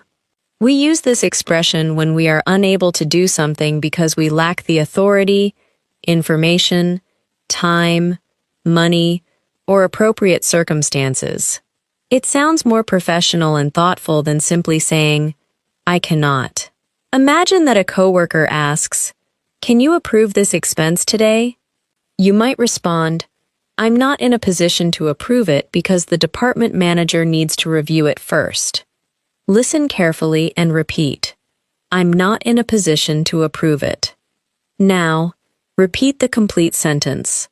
I'm not in a position to approve it because the department manager needs to review it first. This phrase is useful in professional conversations when you need to explain a limitation clearly. I'm not in a position to confirm the delivery date until I speak with the supplier. I'm not in a position to discuss the confidential details of the agreement. I'm not in a position to make that decision on behalf of the entire team. Each sentence communicates that the speaker has a genuine limitation rather than a lack of interest. The phrase can also be used in personal situations. You might say, I'm not in a position to lend money at the moment. Or, I'm not in a position to move to another city this year. These responses sound direct but respectful. Imagine a customer asking a service representative for a full refund. The customer says, can you return the entire payment today? The representative responds, I'm not in a position to authorize a full refund, but I can refer the request to my supervisor. The customer says, how long will the review take? The representative replies, you should receive an answer within 2 business days. Notice that the representative does not stop after explaining the limitation. The speaker also offers a useful next step. This is an important communication habit. When you cannot do something, explain what you can do instead. A related phrase is, "It is beyond my control." We use this when a situation is affected by forces or decisions that we cannot personally manage. Imagine that a flight is delayed because of severe weather. An airline employee might say, "I understand your frustration, but the weather conditions are beyond our control." Listen carefully and repeat, "It is beyond my control." Now, repeat the complete sentence. The delay is caused by severe weather, which is beyond our control. This phrase is common when discussing weather, regulations, technical failures, company policies, and other external circumstances. The final decision is beyond my control. The increase in shipping costs is beyond our control. The road closure was beyond anyone's control. However, this phrase should not be used to avoid responsibility when the situation could have been managed. It is most appropriate when the speaker genuinely has no authority or influence over the problem. Imagine that two friends are discussing an outdoor event. One person says, "I am disappointed that the event was canceled." The other person responds, "I am disappointed too, but the storm was beyond the organizer's control." The first person says, "I understand, safety had to come first." The other person replies, "Exactly. They are planning to reschedule the event next month." The phrase helps explain the cause without blaming people unfairly. The next useful expression is, "I am afraid that is not an option." This is a polite but firm way to say that something cannot be accepted or considered. Imagine that a hotel guest asks to stay in a room after the hotel is fully booked for the next night. The receptionist might say, "I'm afraid extending your stay is not an option because the room has already been reserved." Listen carefully and repeat, "I'm afraid that is not an option." Now, repeat the full sentence. "I'm afraid extending your stay is not an option because the room has already been reserved." In this phrase, "I'm afraid" does not mean that the speaker feels fear. It is used to soften disappointing or negative information. You might hear, "I'm afraid we cannot offer a refund after 30 days. I'm afraid changing the deadline is not an option. I'm afraid that table is no longer available." These sentences sound more polite than a short and direct refusal. Imagine a workplace conversation. An employee says, "Could we submit the report next week instead?" The manager responds, "I'm afraid that is not an option because the client needs it before Friday's meeting." The employee says, "In that case, I will need help completing the financial section." The manager replies, "That is reasonable. I'll ask another team member to assist you this afternoon." The manager remains firm about the deadline while still helping the employee find a practical solution. Another valuable phrase is, "I would prefer to keep my options open." This means that you do not want to make a final decision yet because you may want to consider other possibilities. Imagine that someone asks whether you will accept a job offer immediately. You could say, "I would prefer to keep my options open until I hear back from the other company." Listen carefully and repeat, "I'd prefer to keep my options open." Now, repeat the complete sentence. "I'd prefer to keep my options open until I hear back from the other company." This phrase is useful when discussing work, travel, purchases, relationships, and future plans. I would prefer to keep my options open before booking the trip. We should keep our options open until we know the final cost. She is keeping her options open and speaking with several employers. It suggests caution and flexibility rather than indecision. Imagine that two friends are planning a vacation. One person says, "Should we reserve the hotel today?" The other person responds, "I would prefer to keep our options open for another day because a few other hotels may offer better rates." The first person says, "I understand, but we do not want the current price to increase." The other person replies, "That is true. Let's choose a reservation that allows free cancellation. This solution allows them to make progress while preserving flexibility. The next phrase is, I am willing to meet you halfway. We use this expression when two people disagree but one person is prepared to compromise. To meet someone halfway means that both sides make a reasonable adjustment. Imagine that one roommate wants the apartment very warm and the other wants it cool. One person might say, I prefer a lower temperature, but I'm willing to meet you halfway. Listen carefully and repeat. I'm willing to meet you halfway. Now, repeat the complete example. I prefer a lower temperature, but I'm willing to meet you halfway. And adjust it slightly. This phrase is very useful in negotiations and everyday disagreements. I cannot accept the full price, but I'm willing to meet you halfway. I would prefer to leave earlier, but I'm willing to meet you halfway and leave at noon. The team wants 2 extra weeks, while the client wants the work tomorrow. We need to find a way to meet halfway. The phrase shows cooperation and a desire to solve the problem fairly. Imagine 2 coworkers discussing a schedule. One person says, I need the report by Wednesday. The other person responds, Wednesday will be difficult because I am waiting for information from another department. The first person says, could you send the completed sections on Wednesday and the final section on Thursday? The other person replies, yes, I'm willing to meet you halfway. I can send most of the report on Wednesday morning and finish the remaining section the next day. The speakers avoid an argument by finding a practical compromise. A related expression is, let us find some middle ground. Middle ground means a solution that does not completely satisfy either side but is acceptable to both. Imagine that 2 family members disagree about where to eat. One wants an expensive restaurant, and the other wants to cook at home. Someone might say, let's find some middle ground and choose an affordable restaurant nearby. Listen carefully and repeat, let's find some middle ground. Now, repeat the complete sentence. Let's find some middle ground and choose an affordable restaurant nearby. This expression works well in workplace discussions. The client wants a faster schedule, and the team needs more time. We need to find some middle ground. It can also be used in personal relationships. We have different ideas about the weekend, but I'm sure we can find some middle ground. The phrase encourages collaboration rather than competition. The next advanced expression is, I would not hold my breath.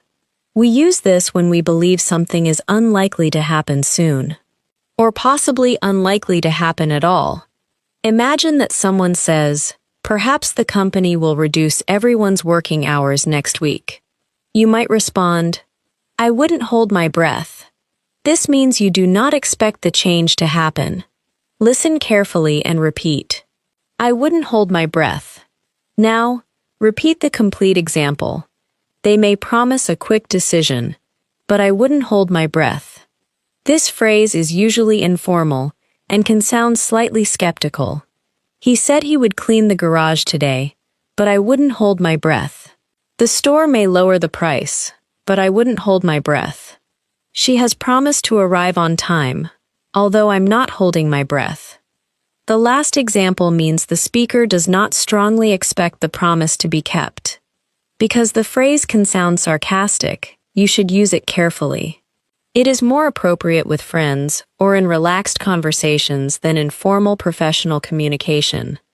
In a business setting, you might use a softer phrase such as, I would not rely on that happening soon, or, I think we should prepare for a longer wait. Imagine 2 friends discussing a delayed repair. One person says, the repair company says the part may arrive tomorrow. The other person responds, that would be helpful, but I wouldn't hold my breath. They have already changed the delivery date twice.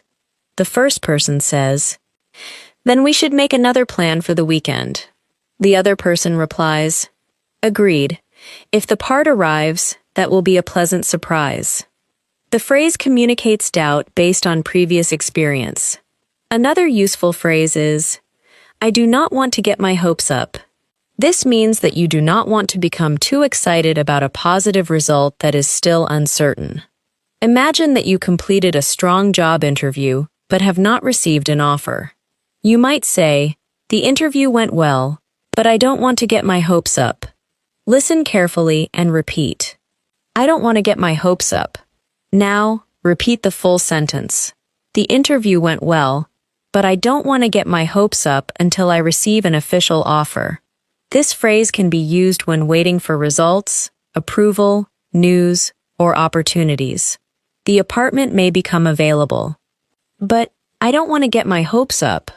The doctor said the results look encouraging, although we do not want to get our hopes up too soon. There is a chance that we will receive tickets, but I'm trying not to get my hopes up. The phrase allows you to express cautious optimism. Imagine two coworkers discussing a possible promotion. One person says, the manager praised your work and invited you to a private meeting. The other person responds, that sounds encouraging, but I don't want to get my hopes up. The meeting could be about something else. The first person says, that is true, but your recent performance has been excellent. The other person replies, thank you. I'll stay positive, but I'll wait for the official conversation. This is a balanced way to handle uncertainty. The next expression is, I am trying to make the most of it. We use this when a situation is not ideal, but we are making an effort to enjoy it or gain something useful from it. Imagine that someone has to stay home during a vacation because of bad weather. The person might say, the weather is disappointing, but we're trying to make the most of it. Listen carefully and repeat. We're trying to make the most of it. Now, repeat the complete sentence. The weather is disappointing, but we're trying to make the most of it by cooking together and watching movies. This phrase is useful when discussing delays, changes, difficult circumstances, and unexpected situations. The office renovation is inconvenient, but we are making the most of the temporary workspace. My flight was delayed, so I made the most of the extra time by reading and finishing some work. The apartment is small, but we have made the most of the available space.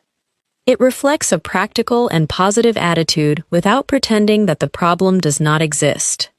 Imagine that a friend moves to a new city and feels lonely. The friend says, I still miss my old neighborhood and friends. You respond, that is understandable. How are you adjusting? The friend says, I am trying to make the most of it. I joined a local exercise class and started exploring different areas on weekends. You answer, that sounds like a good approach. It may take time, but those activities can help the city feel more familiar. The phrase communicates effort and resilience. Another advanced phrase is, I have a lot on my plate. This means that you have many responsibilities, tasks, or problems to manage. Imagine that a coworker asks you to join another project. You might say, I would like to help, but I have a lot on my plate this week. Listen carefully and repeat, I have a lot on my plate. Now, repeat the complete sentence. I would like to help, but I have a lot on my plate this week. This phrase is common in professional and personal conversations. She has a lot on her plate with work, school, and family responsibilities. I cannot plan a vacation right now because I already have too much on my plate. The manager has a lot on his plate, so it may take him a few days to respond. The expression does not refer to food. It describes a heavy workload or several demanding responsibilities. Imagine that a friend asks, why have you been so quiet lately? You respond, I have had a lot on my plate. Work has been extremely busy, and I am also helping my family move. The friend says, that sounds exhausting. Is there anything I can do? You answer, thank you. I may need help carrying a few boxes this weekend. The phrase gives a natural explanation without listing every small detail at the beginning. A related expression is, I am stretched too thin. This means that you are trying to handle too many responsibilities and cannot give enough time or energy to each one. Imagine that you are working on several projects, studying at night, and helping with family responsibilities. You might say, I have been feeling stretched too thin lately. Listen carefully and repeat, I'm stretched too thin. Now, repeat the complete sentence. I'm stretched too thin, so I need to reduce some of my commitments. The phrase often suggests that the situation is becoming unhealthy or ineffective. The team is stretched too thin and needs additional support. She agreed to too many responsibilities and is now stretched too thin. I do not want to take on another project because I am already stretched too thin. It is stronger than saying, I am busy. It communicates that your time and energy have been divided among too many demands. Imagine a conversation between an employee and a manager. The employee says, I want to maintain the quality of my work, but I am becoming stretched too thin. The manager asks, which responsibilities are creating the most pressure? The employee responds, the 2 client projects require most of my attention, and the additional administrative work is making it difficult to meet the deadlines. The manager says, let's review your workload and move some of the administrative tasks to another team member. This conversation shows how the phrase can communicate a serious workload problem professionally. The next phrase is, I need to take a step back. We use this when we need to pause, create distance, or look at a situation more calmly and objectively. Imagine that you have been working on a difficult problem for several hours. You might say, I need to take a step back and look at this with a fresh perspective. Listen carefully and repeat, I need to take a step back. Now, repeat the complete sentence. I need to take a step back and look at this with a fresh perspective. This expression can describe a mental pause, a reduced level of involvement, or a temporary break. We should take a step back and review the original goal. I decided to take a step back from social media for a few weeks. The discussion is becoming emotional, so let's take a step back and return to it later. The phrase is useful because it suggests a thoughtful pause rather than giving up. Imagine that 2 coworkers disagree about a project. One person says, we have been discussing the same issue for an hour, and we are not making progress. The other person responds, you are right. We may need to take a step back and identify the main problem. The first person says, let's review the customer's original request before deciding on the technical details. The other person replies, that should help us focus on what actually matters. The phrase helps redirect an unproductive conversation. Another valuable expression is, let us put things into perspective. We use this when we want to consider a problem in a broader and more balanced way. Imagine that someone makes one small mistake during a successful presentation and feels embarrassed. You might say, let's put things into perspective. You spoke for 30 minutes, answered every question, and made only one minor mistake. Listen carefully and repeat. Let's put things into perspective. Now, repeat the complete example. Let's put things into perspective. One small mistake does not erase everything you did well. This phrase is useful when people are worried, disappointed, or focused too heavily on one negative detail. Let's put the cost into perspective. The more reliable product is slightly more expensive, but it may last several years longer. We should put the delay into perspective. The project is only 1 day behind schedule, and most of the work is complete. When you put things into perspective, the situation is manageable. The phrase encourages rational and balanced thinking. Imagine a learner saying, I forgot several words during my English conversation, so the entire conversation was a failure. You could respond, let's put things into perspective. You spoke for 10 minutes, explained your ideas, and continued communicating even when you forgot a word. That is progress. The learner says, I suppose I am focusing too much on the mistakes. You answer, exactly. Mistakes show you what to practice, but they do not define your overall ability. This is an important mindset for language learning. The next expression is, that is easier to justify. We use this when one decision, expense, or action has a stronger reason behind it than another. Imagine that someone is deciding between buying a fashionable item and replacing a broken work computer. You might say, replacing the computer is easier to justify because you need it for your job. Listen carefully and repeat.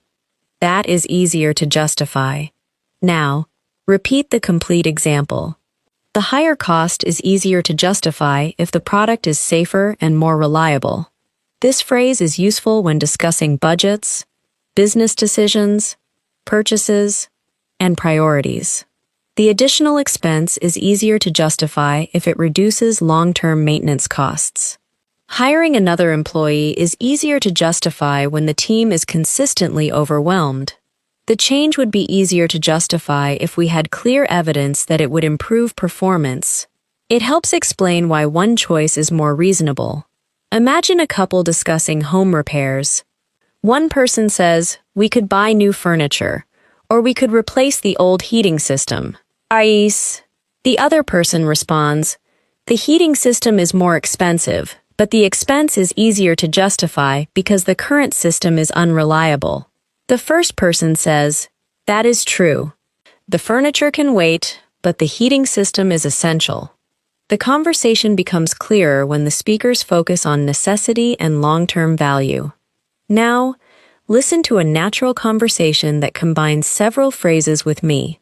An employee says, I have a lot on my plate, and I am starting to feel stretched too thin.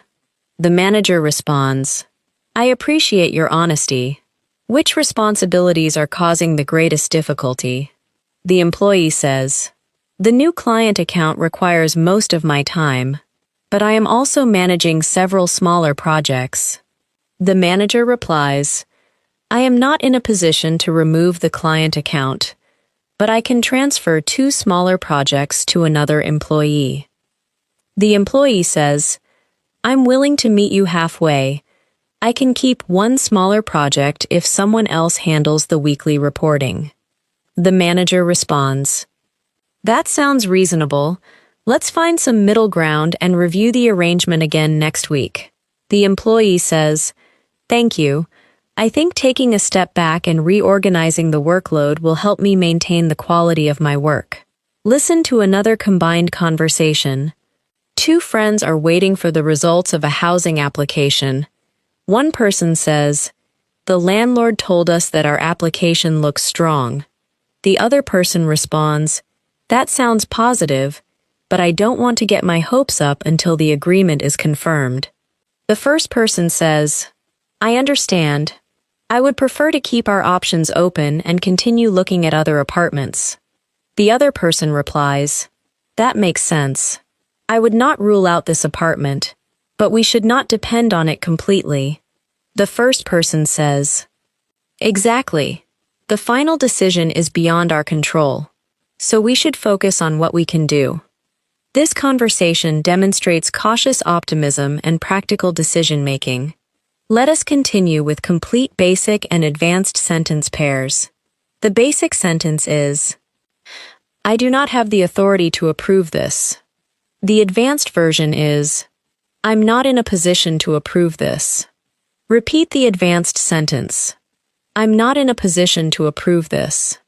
The basic sentence is, I cannot control the final decision. The advanced version is, the final decision is beyond my control. Repeat it clearly. The final decision is beyond my control. The basic sentence is, that choice is not possible. The advanced version is, I'm afraid that is not an option. Repeat the phrase, I'm afraid that is not an option. The basic sentence is, I do not want to decide yet. The advanced version is, I would prefer to keep my options open. Repeat the complete sentence. I would prefer to keep my options open. The basic sentence is, I am willing to compromise. The advanced version is, I'm willing to meet you halfway. Repeat it again. I'm willing to meet you halfway. The basic sentence is, we should find a compromise. The advanced version is, let's find some middle ground.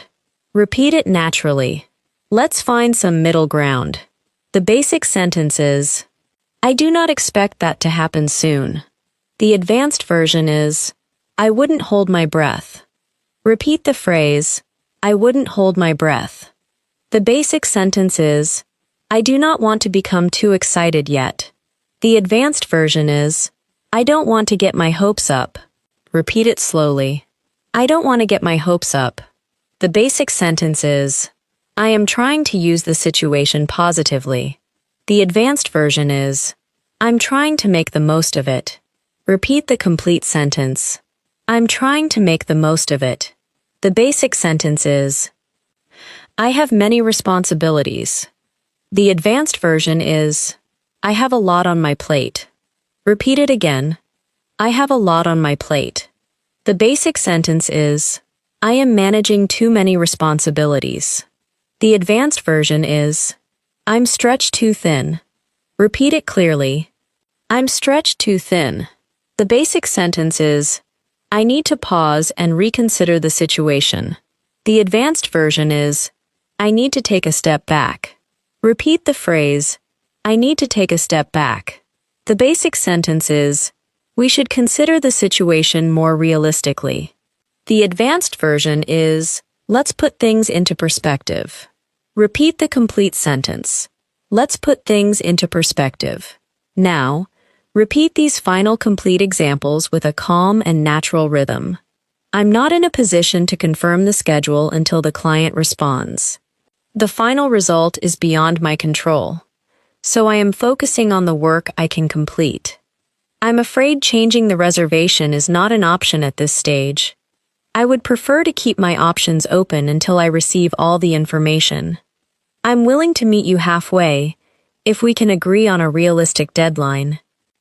Let's find some middle ground instead of arguing over the two extreme choices. They may promise a quick response, but I wouldn't hold my breath. The conversation went well, but I don't want to get my hopes up before the official decision. The situation is not ideal, but I am trying to make the most of it.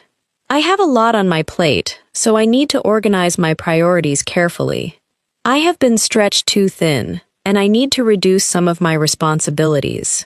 Let's take a step back and look at the problem from another perspective.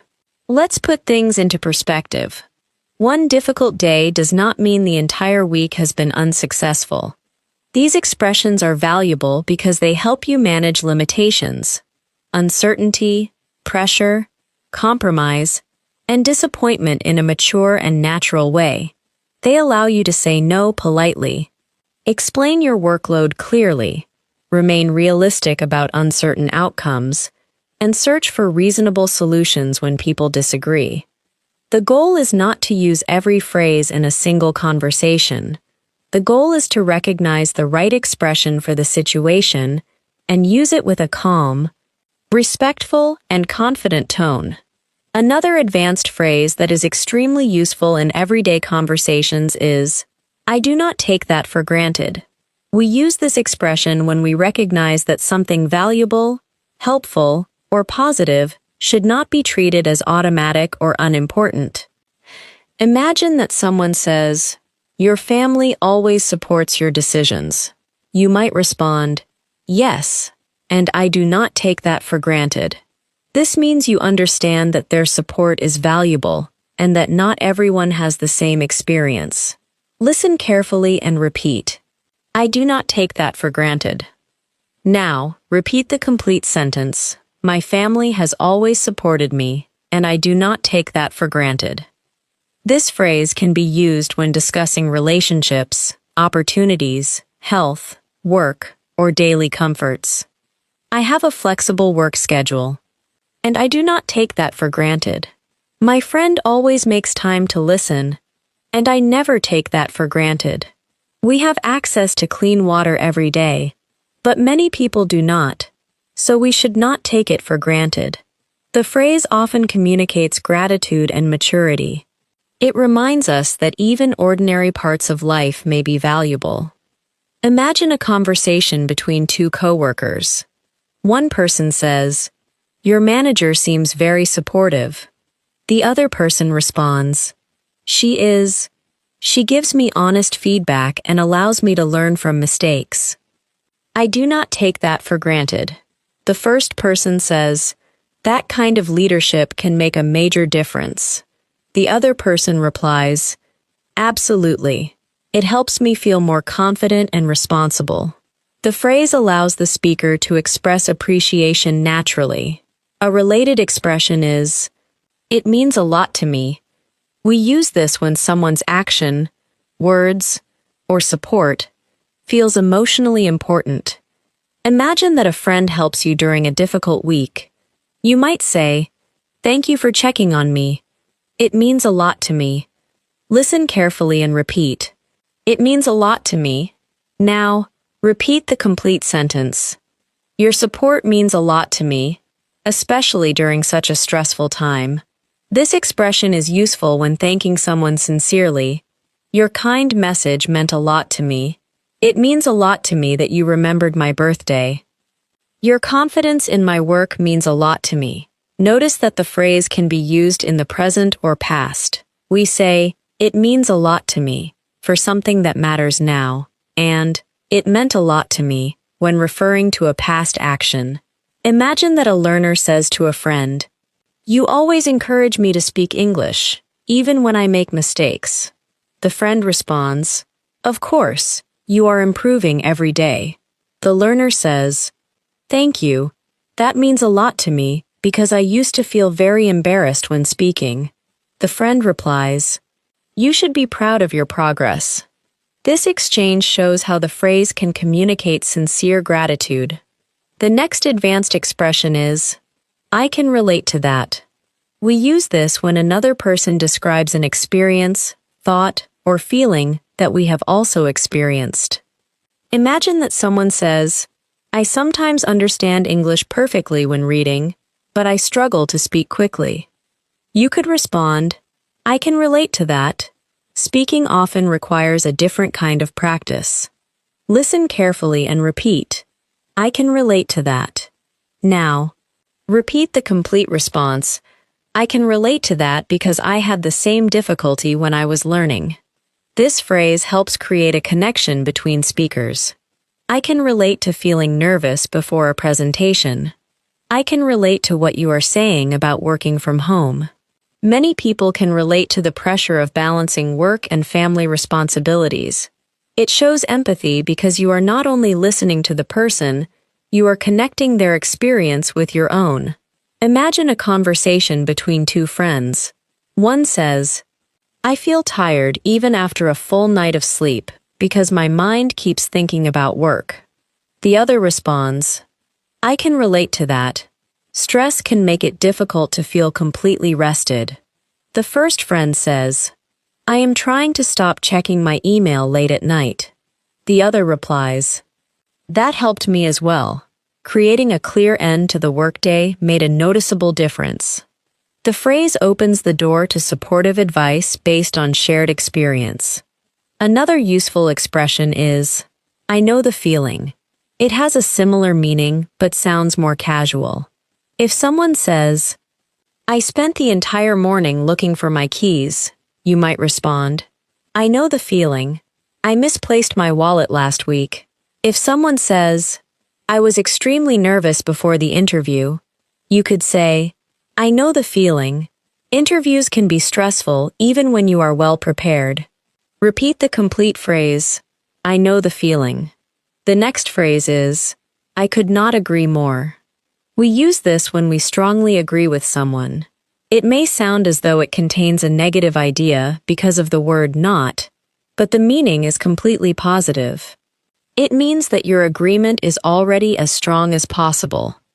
Imagine that someone says, "Regular practice is more effective than studying for several hours only once a month." You could respond, I couldn't agree more. Listen carefully and repeat.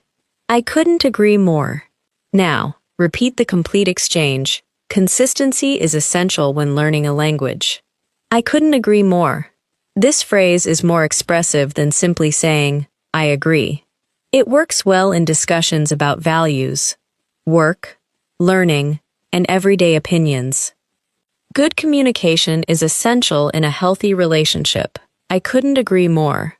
Employees perform better when expectations are clear. I couldn't agree more. People should think carefully before sharing information online. I couldn't agree more. Imagine two coworkers discussing customer service. One says, customers may forget small mistakes, but they remember how they were treated. The other person responds, I couldn't agree more. A respectful response can sometimes be more important than the original problem. The first person says, exactly. People want to feel heard and taken seriously. This phrase communicates strong agreement naturally and efficiently. A slightly less intense expression is, you are absolutely right. For example, you are absolutely right. We should confirm the details before making a promise. You can also say, that is exactly how I see it. Listen to the complete sentence. That is exactly how I see it. And I think the entire team would benefit from the change. These expressions allow you to vary the way you show agreement. The next advanced phrase is, I see your point. We use this when we understand the logic of another person's argument, even if we are not fully persuaded. Imagine that you say, we should buy the cheapest computer. Another person responds, a cheaper model may need to be replaced much sooner. You could say, I see your point. Paying more now may save money later. Listen carefully and repeat. I see your point. Now, repeat the complete response. I see your point. Paying more now may save money later. This phrase can be used in both casual and professional discussions. I see your point. But we also need to consider the deadline. I see your point, and I agree that we need more information. I see your point, although I am still concerned about the cost. It acknowledges the reasoning without pretending that all doubts have disappeared. Imagine a discussion about remote work. One person says, employees save time when they do not have to commute. The other person responds, that is true, but some people communicate more effectively in person. The first person says, I see your point. Perhaps a flexible schedule would give employees the benefits of both arrangements. The other person replies, that would be a reasonable compromise. The phrase helps the conversation move toward a solution. Another valuable phrase is, that is a valid concern. We use this when someone raises a reasonable worry or risk. Imagine that a team is considering a new computer system. One employee says, the system may be faster, but everyone will need training. The manager responds, that is a valid concern. We should include training time in the schedule. Listen carefully and repeat. That is a valid concern. Now repeat the complete sentence.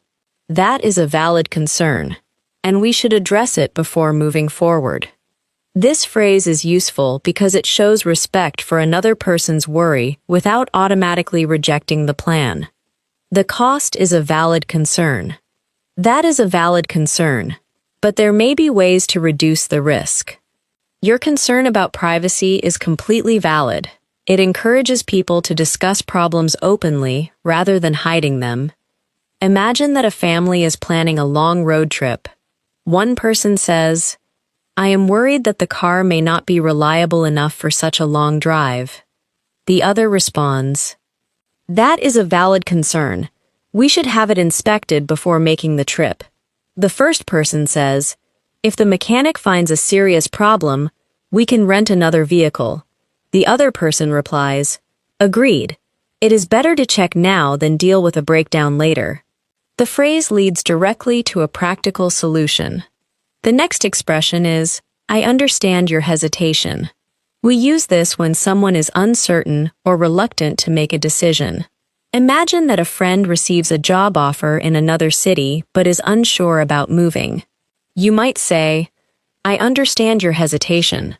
Relocating would affect your work, home, and relationships." Listen carefully and repeat. I understand your hesitation. Now, repeat the complete sentence. I understand your hesitation because this is a major decision. This phrase sounds supportive because it does not pressure the person to decide immediately.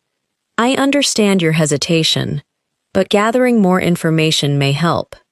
I understand your hesitation about signing a long contract. I completely understand why you are hesitant. You may use hesitation as a noun or hesitant as an adjective. Imagine that someone is considering taking an advanced English course. The person says, "The course looks useful, but I am worried that it may be too difficult." A friend responds, "I understand your hesitation. However, the course includes support sessions, and you can review the lessons at your own pace." The person says, "That makes it feel more manageable." The friend replies, "You can also speak with the instructor before enrolling." The phrase acknowledges the concern before offering helpful information. Another useful phrase is, "There is no need to rush into anything." We use this when someone has time to think and should avoid making a decision too quickly. Imagine that a salesperson pressures your friend to buy something immediately. You might say, "There is no need to rush into anything. You can compare other options first." Listen carefully and repeat. There is no need to rush into anything. Now, repeat the complete sentence. There is no need to rush into anything, because the decision deserves careful thought. This phrase is helpful when discussing large purchases, relationships, contracts, jobs, and major life choices. There is no need to rush into accepting the offer. You do not need to rush into a decision before you understand the conditions. Let's not rush into anything until we have reviewed the details. It encourages calm and thoughtful decision-making. Imagine that a person is considering renting an apartment. The landlord says another applicant is interested and asks for an immediate deposit. The person tells a friend, "I feel pressured to decide tonight." The friend responds, "There is no need to rush into anything." Read the contract carefully and make sure the apartment truly meets your needs. The person says, "I do not want to lose the opportunity." The friend replies, "That is understandable, but making a poor decision quickly could cost much more later." The phrase helps protect the person from unnecessary pressure. The next advanced expression is, "I need some time to process this." We use this when we have received important, surprising, emotional, or complicated information and need time to understand it fully. Imagine that your manager offers you a promotion with major new responsibilities. You might say, "Thank you for the opportunity. I need some time to process this before giving you a final answer." Listen carefully and repeat. I need some time to process this. Now, repeat the complete response. I appreciate the offer, but I need some time to process this before making a decision. This phrase is useful in both personal and professional situations. That is a lot of information, and I need some time to process it. I was surprised by the news, so I needed a few days to process everything. Please do not expect an immediate answer, because I am still processing what happened. The phrase communicates that you are taking the situation seriously rather than ignoring it. Imagine that two family members are discussing an unexpected move. One person says, "The company wants me to transfer to another city within 2 months." The other responds, "That is a major change. I need some time to process this." The first person says, "Of course, we do not need to make every decision tonight." The other person replies, "Thank you. I want to consider the practical details as well as how we both feel about it." This conversation demonstrates patience and mutual respect. Another helpful phrase is, "Let me think it over." This means that you want to consider something carefully before deciding. It is common when responding to offers, invitations, requests, and suggestions. Imagine that someone asks, "Would you like to join our weekend project?" You could say, "Let me think it over and check my schedule." Listen carefully and repeat, "Let me think it over." Now, repeat the complete sentence. "Let me think it over and give you an answer tomorrow." To think something over means to consider its advantages, disadvantages, and possible consequences. I need to think the offer over. Let me think it over before I commit. She thought it over carefully and decided to accept. This phrase sounds natural and responsible because it shows that you do not want to make a careless decision. The next expression is, "I have come to realize that." We use this when our understanding has gradually changed over time. Imagine that someone says, "I used to believe that speaking perfectly was necessary, but I have come to realize that communication matters more than perfection." Listen carefully and repeat. I have come to realize that. I repeat the complete sentence. I have come to realize that confidence grows through practice, not through waiting for the perfect moment. This phrase is useful when discussing lessons, personal growth, relationships, and changing opinions. I have come to realize that rest is an important part of productivity. I have come to realize that I cannot please everyone. Over time, I came to realize that the job was not right for me. Notice that we use have come to realize when the understanding is connected to the present, and came to realize when describing a completed change in the past. Imagine that a person says, "I spent years comparing my progress with other people." A friend asks, "Do you still do that?" The person responds, "Not as much. I have come to realize that everyone learns at a different pace."